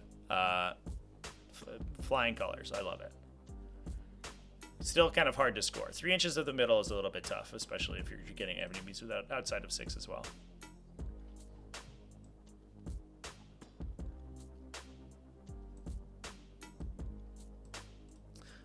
Assassination.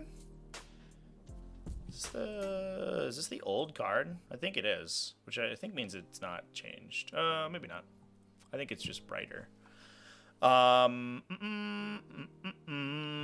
Is this? I don't know if this is correct, chat. I might skip this one. I think this document that I has maybe, because this is definitely a different format. Yeah, I don't think this is correct. I'm gonna skip that one. I don't know if that's correct at all. Yeah, that's wild. Weird. Behind enemy lines, scores. So this is where things start to get different, because you now only score 4 VP from it, regardless of whether or not you're playing tacticals. So like I said at the beginning of the video, tactical objectives tend to score slightly lower in this format than they did previously, but you have more ability to sculpt your hand. So that's pretty cool. So this one only ever scores 4 if you have 2 or more units in your from your army that are wholly within your opponent's deployment zone. It could score 3 if you only have 1, which is most of the time going to happen. Definitely doesn't feel quite as bad for not maxing it if you get the 3 and not the 4. It's only 1 victory point difference, which is not usually like hugely impactful. What's up, kitty cat? Bring it down, much different now. You score 2 VP each time an enemy monster or vehicle unit, not monster or vehicle model, is destroyed. If the total wounds characteristic of the models in that unit was 15 or more, you get an additional 2. If it was 20 or more, you gain an extra 2. So you can get up to 6. So it's 6 points for a big Titan, right? But like units of Sentinels or Crisis Battlesuits don't get like wrecked as hard as they did previously because you're not giving up 2 victory points for each of the models in that unit. Feel like the nerf to advance and doing actions is a bigger nerf to custodies than the codex itself. I maybe. Thanks for the super chat, Michael, by the way. I appreciate you. I do think it is another hit to custodies for sure, but it's also hitting everyone, right?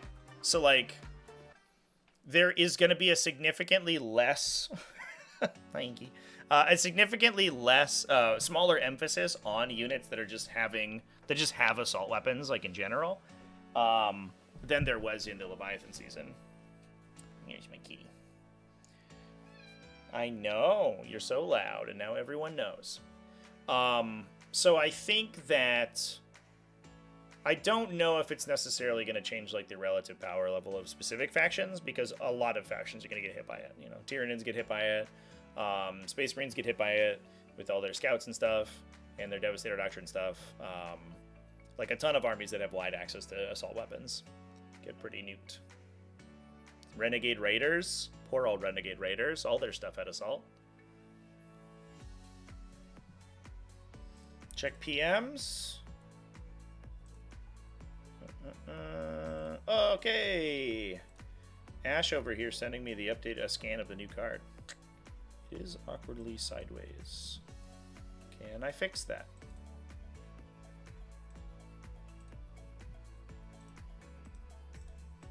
Yay. We did it. We done did it. Thanks, Ash. You're the best. New assassination. You get 4 victory points each time a character is killed. You get 5 victory points if you are playing tactical. If you've destroyed 1 or more characters. Okay, so this one still scores 4 or 5. Yeah, I guess it's functionally unchanged. But that's the exception rather than the rule there for sure. Thanks for sending that over. You're the best.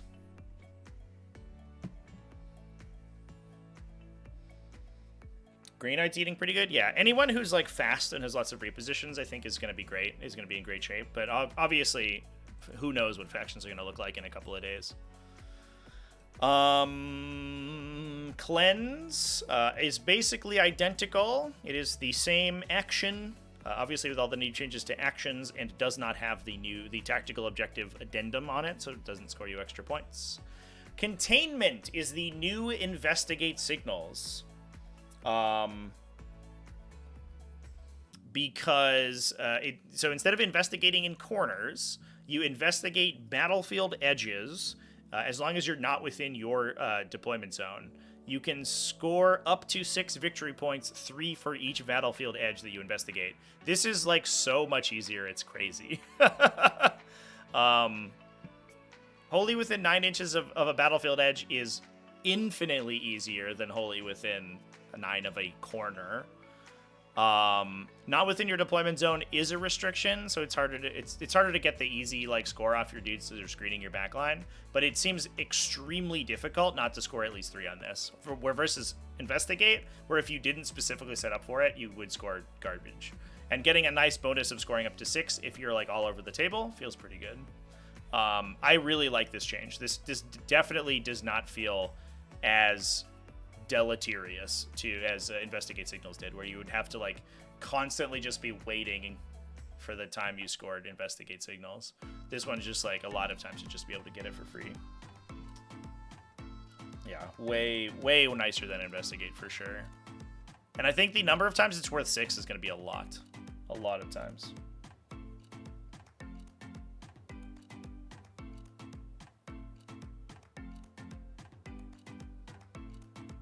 Reserves can't arrive in the battlefield during battle round 1. Excluding units placed in strategic reserve during the battle means strat reserves without deep strike can do it turn 1.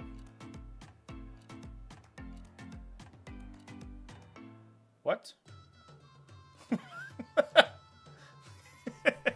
Excuse me? No. It says they cannot arrive in the first battle round. I don't understand what you're saying.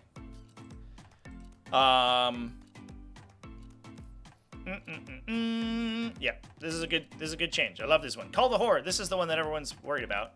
I think that ultimately, like, this being fixed is probably pretty crazy.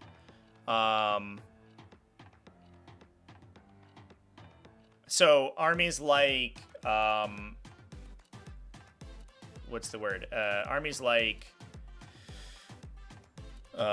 Green Tide or Unending Swarm could get punished really hard for it. But the number of times that it's relevant as a tactical draw, I think this is going to end up being a really weak one on tacticals.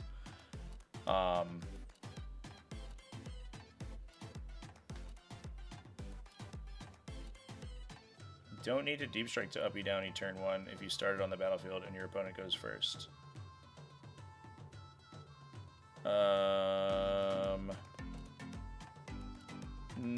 No.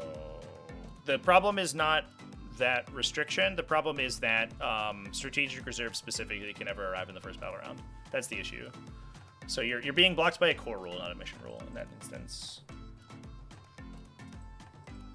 I don't believe that wording is different than the previous one, right? Oop, that's me uploading VODs. I guess I can double check.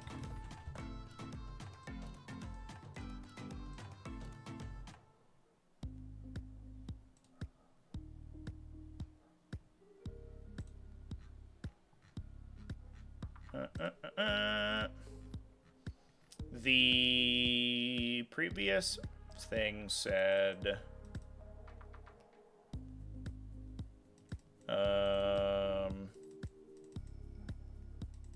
yeah, the previous thing said the identical thing. The rule has not been changed to my knowledge. Yeah.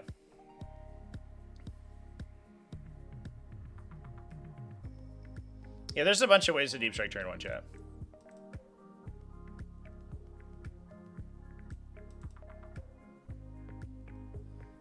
Oh, actually, maybe it is different. Let me look. The section I'm reading was talking about battle round 3 reserves.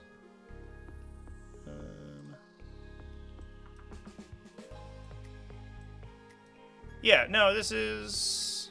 Oh, okay. I see what's happening. So the previous one says reserve units cannot arrive during the first battle round. This one says reserve units cannot arrive during the first battle round, excluding units placed in strategic reserves during the battle. Oh, maybe you are right, chat.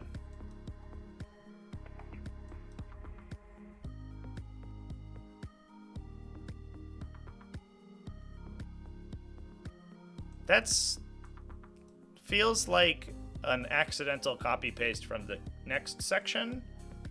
Because the core rules still stop you, to my knowledge.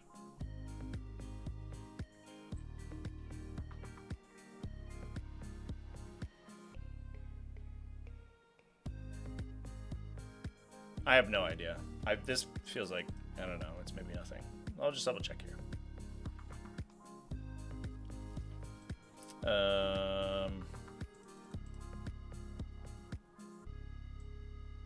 Yeah, the strategic reserve rules in the core still says they cannot arrive in the first battle round. But maybe this is supposed to override that. Maybe it overrides it. I don't know. That hurts my head.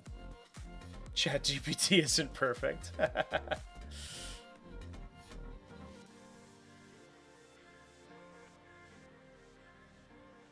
Yeah, this might be a cop. Yeah, I would wait for an FAQ on that. I don't think I would assume that you can uppy downy strategic reserves in the first turn. That's like super bizarre.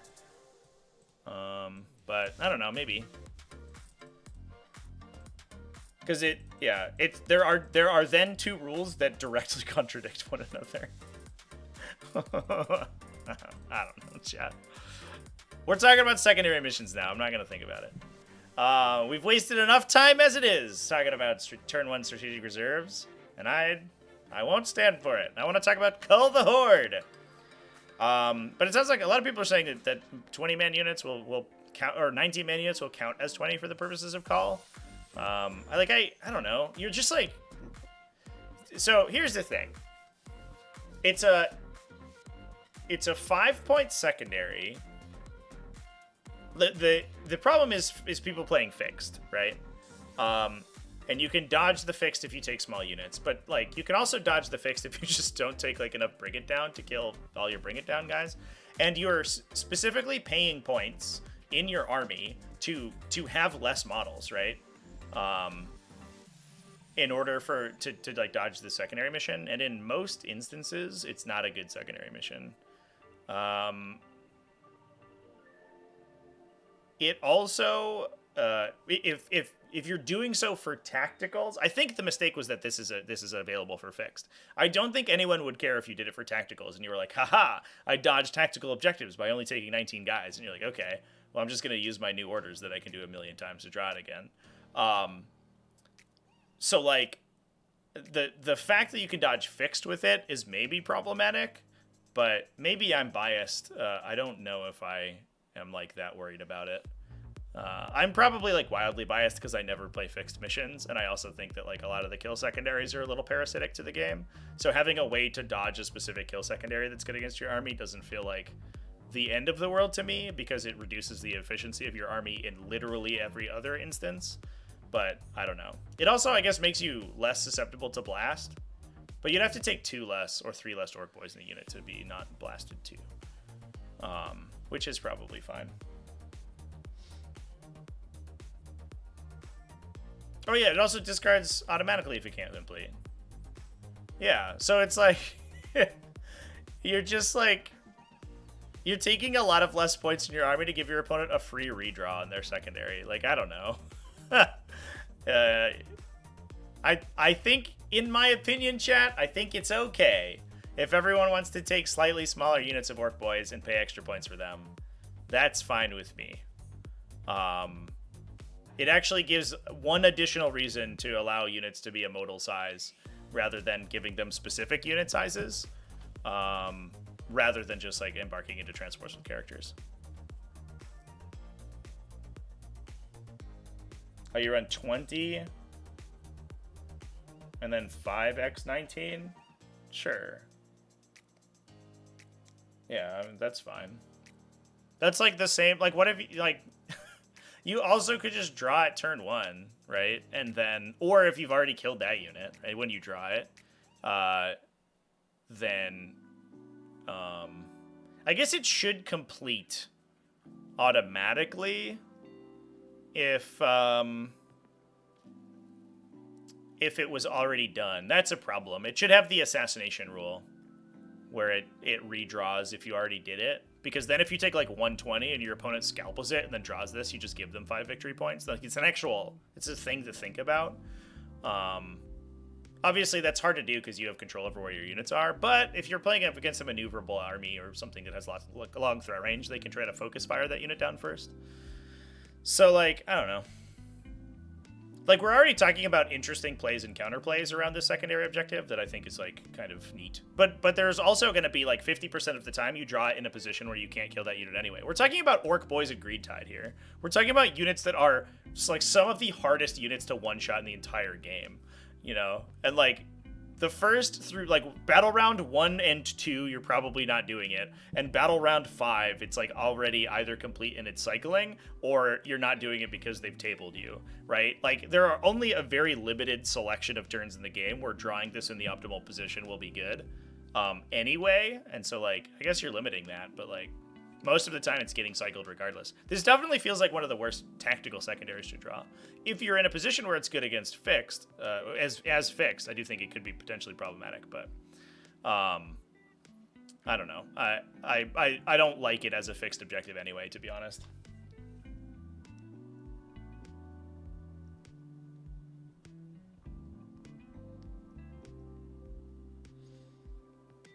Talking to an orc player about just running 3 of 20. It's probably okay.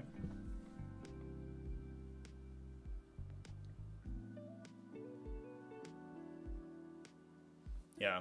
I think, honestly, I think how this should have been is not a fixed objective. Just remove that from the card entirely and say that it's like 11 plus, right? Or like, you know, I don't know, 20 plus starting wounds or something. So that it's more easily achievable and harder to dodge as a tactical draw, but also you can't take it as a fixed, because I think that's where people start to get incentivized to play around it. But like, I don't know. Yeah. I like 15 or starting strength 15 or higher, I think becomes too easy to do from a fixed standpoint, but I just don't think it should be a fixed objective. Like, I think that's the issue. Like, if you want to jump, like you know, bend over backwards to dodge it as a tactical, then be my guest, because I might just not draw it. But otherwise, whatever. All kill something specific should be tactical. Yeah, it was like, for the longest time, right? You were always running into weird idiosyncrasies with list building when it came to objective selection. That was all the way through 9th edition. You could never take that many more characters and vehicles in the same army, because your opponent would windmill slam all the kill secondaries. There's the same thing in ITC in 8th edition. It's like been the same every edition, and it's always kind of annoying, because you're just like, I would like to take my silly 6 Rhino list, but if I do, I'm just going to lose. Defend Stronghold, they just included, I think this is from Waha, so I think Defend Stronghold is unchanged, which is probably fine. Engage on all fronts is the same. It is a little different in that you can be on the line of the table quarters. You just have to be 6 inches away from the center of the battlefield. So it's kind of like old Engage on all fronts, to be honest, where you no longer have to make like the 6-inch wide band in the middle where you're 3 inches away from other table quarters, but now you can just now you just don't do it yet in the middle, I guess. So it's much easier to score, which is good. But again, it doesn't score the extra point for playing tactical, so I guess just a buff for Engage in all fronts as a fixed secondary selection, which might actually be a reasonable pick now. This is much easier to score for like real MSU armies. I would play Engage as a fixed player if I was playing like Eldar or something. It has like a million units that move everywhere. Probably pretty easy to score out.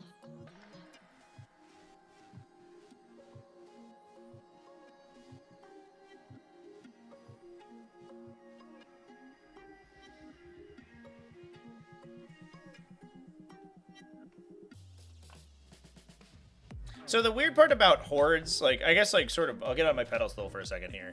The weird part about hordes in 40k is that, unlike other varieties of like, objective destruction, or of, like, specific unit type destruction, hordes just die a lot.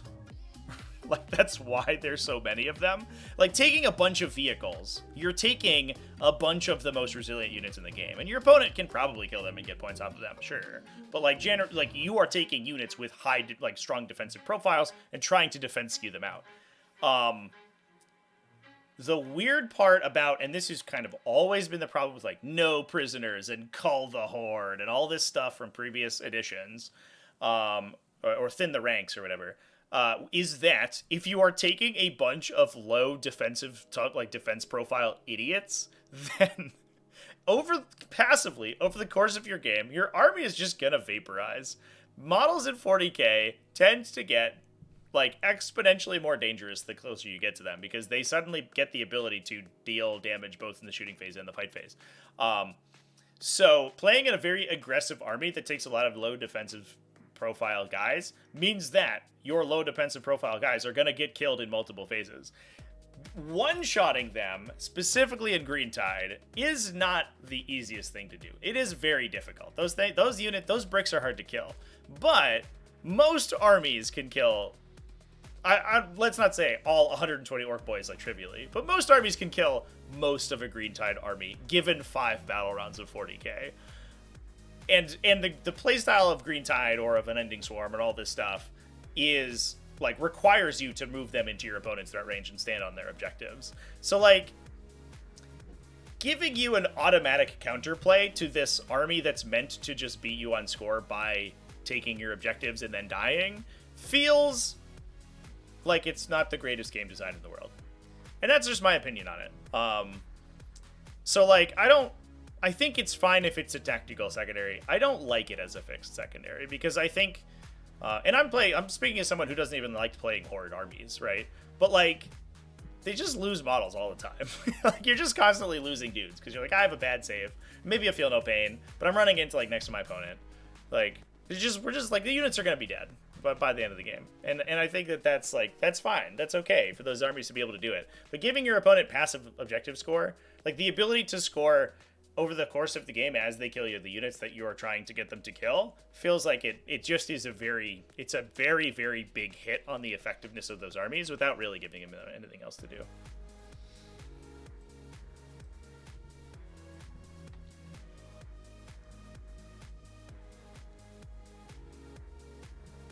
No, you didn't listen to what I said, chat. I said Green Tide Orc Boy units are hard to one-shot, but they are not hard to kill over 5 rounds. Like, you watch Green Tide games, and those units very rarely get one-tapped off the table, but very often 4 or 5 of them are dead by the end of the game. And I would say more than very often, probably like every game. Brothers Casual Space Wolves killed 210 constant in 3 battle rounds. Yeah, and that's talking about orcs. If you talk about the like guard equivalent of that, it gets so much worse.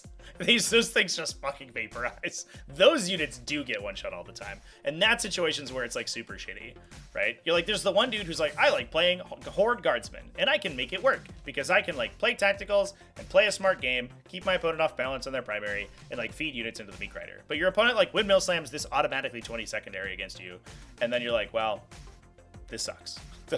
Why did I play this? Like, I don't know. But that's my opinion.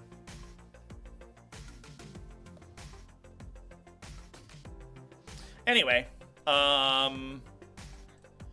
engage in all fronts a lot easier. So Established Locus is, I believe, the new deploy teleport homers. I think that the original deploy teleport homers has been removed. You now have... Oh, now, yeah, it specifically says that whatever you're deploying could be a teleport homer, so there you go. I guess it's funny to imagine that there's a Tyranid like literally dropping a Terminator deploy like teleport homer, like little marker with the little light bulb at the top. But it could be anything.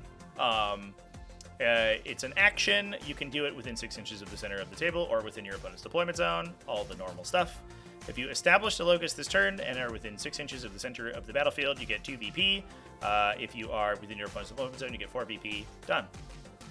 Basically, just exactly deploy teleport hammer. But that's another one where I was like, they changed it by removing the extra VP you get from playing tactical, which is why they changed the name. But they also did that for a bunch of other stuff, so I don't know. I don't know what I'm talking about. People are just going to call it deploy teleport homers and confuse everyone. Confuse all the new players coming into the game. You're like, oh, I drew deploy teleport homers. And they're like, what's that? And you're like, well, technically, it's called established locus. But what my guards are actually doing is deploying a teleport homer, as it was named in the previous version of the game. And suddenly, that whole interaction took 3 times as long as it should have. Extend battle lines is basically the same as it was. It just has the new nice format. 2 VP if you hold an objective in no man's land, if you only have 1 unit on the battlefield. 5 VP if you control 1 or more objective markers in your deployment zone and in no man's land. Easy. So the problem with the guard ones Oh, I guess guard can literally dodge call the horde because they can take a heavy weapon team. Oh my god. I did not think about that. That's so funny. You could just take one heavy weapon squad, right? I was like, well, here's the problem with guard, is that they're always units of 10, but they're not necessarily. You can put 2 of them on a base. That's so good.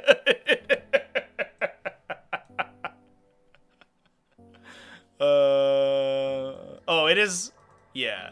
16 guard, you have to take 2 heavy weapons teams.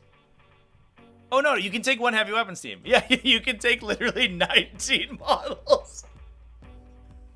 Like, it's weird for, like, neophytes to do it, right? Or something, because they start losing heavy weapons when they start taking less models. So there are some units that go up to 20 that do meaningfully get worse when they drop that last model. But guardsmen don't give a shit. I don't think termagants give a shit, right? It's so funny. Orc boys don't care. They don't care about any special weapons. Termagants, I don't think that they get to repeat their heavy weapons, right? If they take multiple models. Oh, no, it is for each 10. So you lose a strangle web if you take 19. Which is, like, meaningful. It's like, it's a D6 devastating wound shots with assault every turn. Like, that is actually a lot of lost efficiency out of those guys. Orcs, I think you lose a rocket launcher, but you're like, whatever. It's like a 5-up ballistic skill thing I don't care about because I'm not going to shoot it most of the time anyway.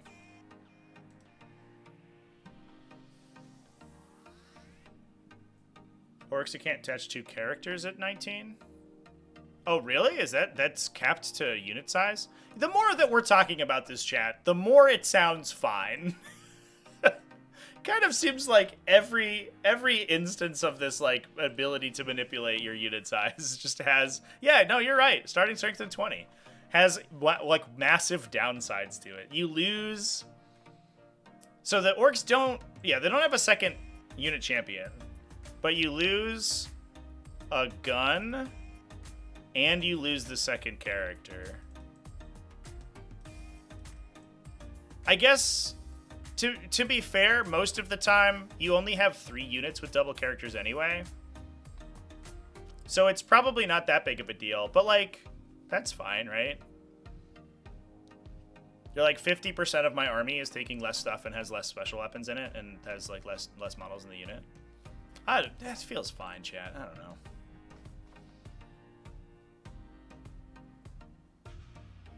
The guard, yeah, guardsman infantry squad's too strong. Please nerf. I forgot that the heavy weapon team interaction is so good. That's amazing. I totally forgot about that. They replaced 2 models with 1 heavy weapons team. That's incredible. Absolutely incredible. Marked for Death was in the preview article. So this one feels like, unless it's like round 5 and you're, or maybe like round 3 and you're in a huge scrum and everyone's fighting, this feels like it might be the worst secondary in the deck. Your opponent selects, this is like, is this new Tempting Target? Is Tempting Target in this? I don't think so. So, like, it's just a significantly harder to score Tempting Target.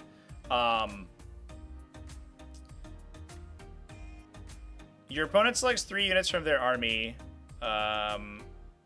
If you destroy one of them, you get 5 points. But, like, in most situations, it seems pretty easy to select units that are either not in danger or very difficult for your opponent to kill, or, like, actively deleterious to their game plan. So you're like, I have 5 dudes, like, capping my home objective, you know, spat around 2 or whatever, and you're like, I got 5 guys on my home objective, I have a dedicated transport that you can attack, but not with enough attacks to reasonably kill it, and if you do so, you would have to, like, put yourself in danger, and I have, like, a unit, I don't know, a fucking lone operative guy you can't shoot at. And I think 90% of the time this card is drawn, it's going to be that situation. There are going to be some situations where you're playing really low unit count, or the game is like really, really close, like tight, and you have to select most of your army, and your opponent's like, oh sweet, if I kill this one dude, I'm gonna get points. But it's like the same as trying capture enemy outpost, where like I did it on round 4 when I was in charge range of your objective. Let's go. But this one, it only scores you 5, and you have to go out of your way to score it. I think this is gonna be terrible. Yeah. Fine late. I mean, like there are also situations in which late game you're like, I only have a like you and your opponent are theoretically losing as much stuff as each other if the game is close. So late game, your opponent has less units, but you have less attacks. So if your opponent is able to select the stuff that's not threatening you at all, and you have to kill the things that's about to charge you and kill your stuff, you probably still can't score Marked for Death. I sort of did like the mental arithmetic in most, like thinking back most of my recent games. If I had drawn this card instead of any of the other cards in my army, would I have been able to score it? And I think 90% of the time the answer is no. Or if I did, I would have lost the game in a different way. Because I attacked the thing that I would have killed me or taken my home objective or something. Something that I needed to do to maintain the board state rather than go out of my way to kill this thing. This is objective marker seems good. This is objective card seems really bad. Auto new orders, yeah. Yeah. Yep. No prisoners, the same deal. You get 2 victory points each time an enemy unit is destroyed, up to 5. Easy peasy. Overwhelming force, exactly the same as well. Recover assets. This one is really interesting. This one feels like kind of all over the place. So, it is an action performed by at least 2 units in your army, each one in the different location. So, your deployment zone, no man's land, your opponent's deployment zone. It is a full round action, so it takes until your opponent's next turn. If you get at least 2 of those zones off, you get 3 victory points. If you get 3, you get 6. This feels like another one that is too difficult. I guess, like, they had to make this a full round action to stop you from automatically scoring 3 victory points from it. But it's still 2 units performing an action. It's basically a cleanse with the downside. But, like, the 6 victory point... Like, it's so easy to block, right? This has the same downside as Defend Stronghold. This is... If the Marked for Death is, like, my pick for the worst secondary, this one might be the second worst. I forget what the last action secondary requires. Because this has the same downside as... stupid Defend Stronghold, where if your opponent blocks it, it sits in your hand. And it was a full round action from 2 units in your army, at least. So, it's like, the upside is really minor. It's a good secondary if you can get all 3, but I think you've already won the game. If you've completed a full round action in your opponent's deployment zone with 3 units across the whole board, I think you've won. Your opponent their back has been broken, and your score probably doesn't matter.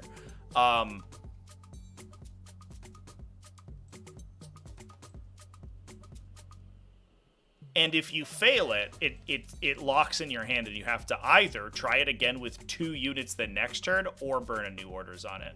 This feels so bad.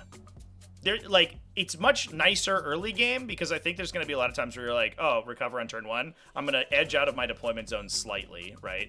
Wholly within, outside my deployment zone, I'll move a unit of guys 6 inches up behind a building and do the action. Do it with, like, my screening unit in the back and then score 3.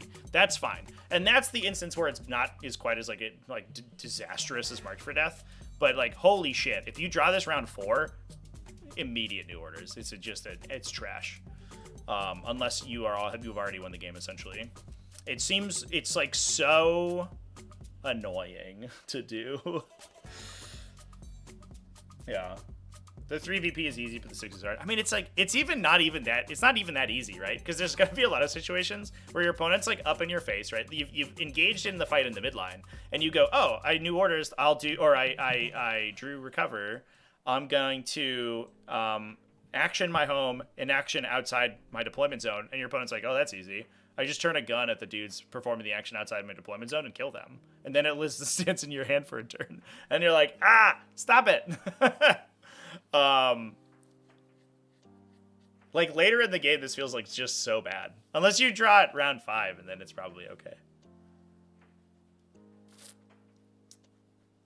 Yeah, another last turn card. But you also have to get like, you have to have 2 units that can perform actions without like losing you the game. Yeah, I don't know. This one I have mixed feelings about. I think this is going to be the most annoying one. And I think a lot of people are probably not going to realize that it completes at the end of your opponent's next turn. Because I don't believe any of the action secondaries do that, right? Establish Locus. Oh, Sabotage does. The one we were just about to talk about. Establish Locus doesn't, though, right? That's end of your turn. Yeah, end of your turn. So there are 2 out of the deck that have full round actions in them. And then Sabotage is the last one. I love this one because the effect of the action is that your unit commits Sabotage. You did a crime, guys. It's a full round action to do a crime. This one feels way more interesting. So here's the criteria. It's a really interesting set of criteria. A unit from your army that is within a deployment or within a terrain feature, but not within your deployment zone, is the requirement to perform the action. So the terrain feature, the position of the terrain feature doesn't matter, basically. It doesn't matter if the terrain feature is in your deployment zone or not. You just have to not touch your deployment zone with your unit. So no part of your unit can touch the deployment zone. However, you only have to be within the terrain feature, not completely within. So you have to toe on a terrain feature anywhere on the table and not touch your deployment zone, and you're fine. I think most of the time this is just going to be a unit that had like moved one time out of your deployment zone and is hiding behind a wall. And that's just going to happen. When you do it, you committed Sabotage. If you did it in your opponent's deployment zone, you get 6. It's a full round action, so your opponent can stop it, but I think most of the time you're going to get this for 3. It kind of feels like, I don't know, it's like significantly easier than Recover Assets. It is a much more restrictive part of the table, but your opponent can't block it by killing 1 out of 2 units that you've like already showcased to them. And the unit that you are performing it with is, by definition, protecting itself because they're touching terrain. So they're most likely going to be behind a building. It is interesting, though, that you have to be within the area of the feature, so you can't do it from behind a ruin that is line of sight blocking to you, because you're touching the ruin so your opponent can see you. However, if the ruin has true line of sight walls on it, which it probably does, then you're probably still safe, which I think is going to be 90% of the time that this action completes.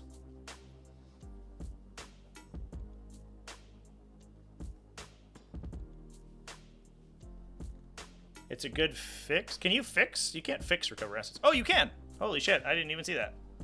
I'm a big dummy. I am a big, stupid dummy. You can totally fix Recover Assets. Whoa, okay. No, that changes things significantly, actually. Because I think if this is fixed, it's much better. If you're building for it, it's like way different. Because it does feel a lot like Retrieve Battlefield data. Because suddenly you have to be in all the table quarters and doing actions. This one says in your opponent's deployment zone. So you're like dropping behind ruins and stuff on their side. So bring those screens, because you want to stop your opponent from deep striking like 5 idiots in your back line and declaring a Recover Assets action. I did not realize that this was fixed. I totally skipped over that. No, that's a big deal, actually. Yeah, because it only requires like, it's basically 3.5 successes, right? If you get the big success, you need 3 of them plus 1 small success. So if you can start doing it on battle round 3 onwards, then you'll max it. So like once the game has already sort of actually like happened, and you'll probably get the small success on turn 1 easily, and probably on turn 2. So there's a lot of leeway with this one. But you do have to be an MSU army, which is like reasonable at maneuvering around the table.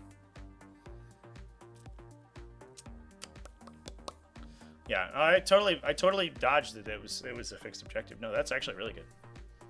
For sure. Interesting, but Sabotage is not. That one is totally free of the fixed objective symbol. Is there a chance building for 2 to 3 secret missions and 2 to 3 fixed secondaries would be legit? I think that it might be. The fixed secondaries don't feel so it's engaged on all fronts, right? Yeah, the scan's a little cut off, but it has the little fixed secondary thing on it. So it's engaged on all fronts, bring it down behind enemy lines, establish locus, assassination, recover assets, cull the horde. So 7. And recover assets feels like it's pretty reasonable. And interestingly, with the new engage in all fronts criteria, you're probably getting both engage in all fronts and recover.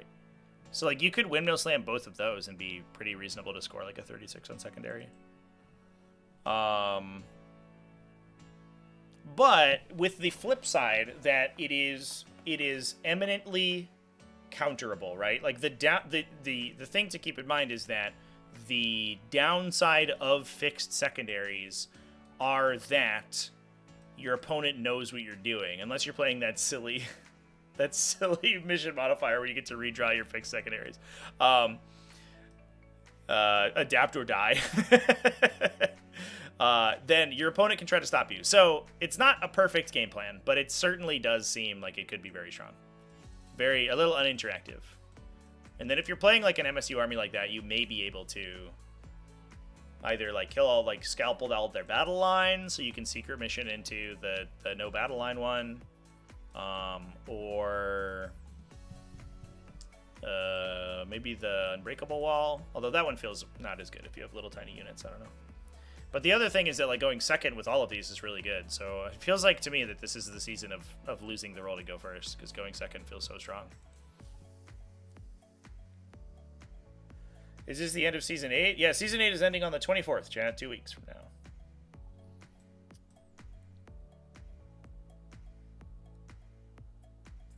Yeah, I don't know. But it is cool to see a massive improvement, or increase, I shouldn't say improvement, but increase in the variability of builds. Because I do think that, like, the ability to play for so many fixed secondaries does make it a little bit more of an attractive option, but at the same time, your tactical's got more flexibility. And so we might just see that the gulf between them increases, right? Because right now there are people who are like, I usually play fixed, right? I build for tactical, but like sometimes I cross over in some situations. But it might be that people are like, I'm going to build harder for fixed or harder for tactical. I think that gets really cool. So, yeah, I don't know. I think it's going to be sweet. If you're missing any pod results, chat, there's like 3, I think, that people said that they're not into yet. So a couple of them are either still outstanding because of the way that the scores have been submitted, or they need to get resubmitted. So it's an ongoing process. I haven't done it yet on all of them. I fixed a couple of them, but not all of them. So if it's still, just like post in T5S2 General in the Discord if you're still having trouble with it, or send me a PM. I'll probably get them fixed later this week. Hopefully, unless something is breaking on BCP's end, which could also be the case, in which case I have to talk to BCP about it.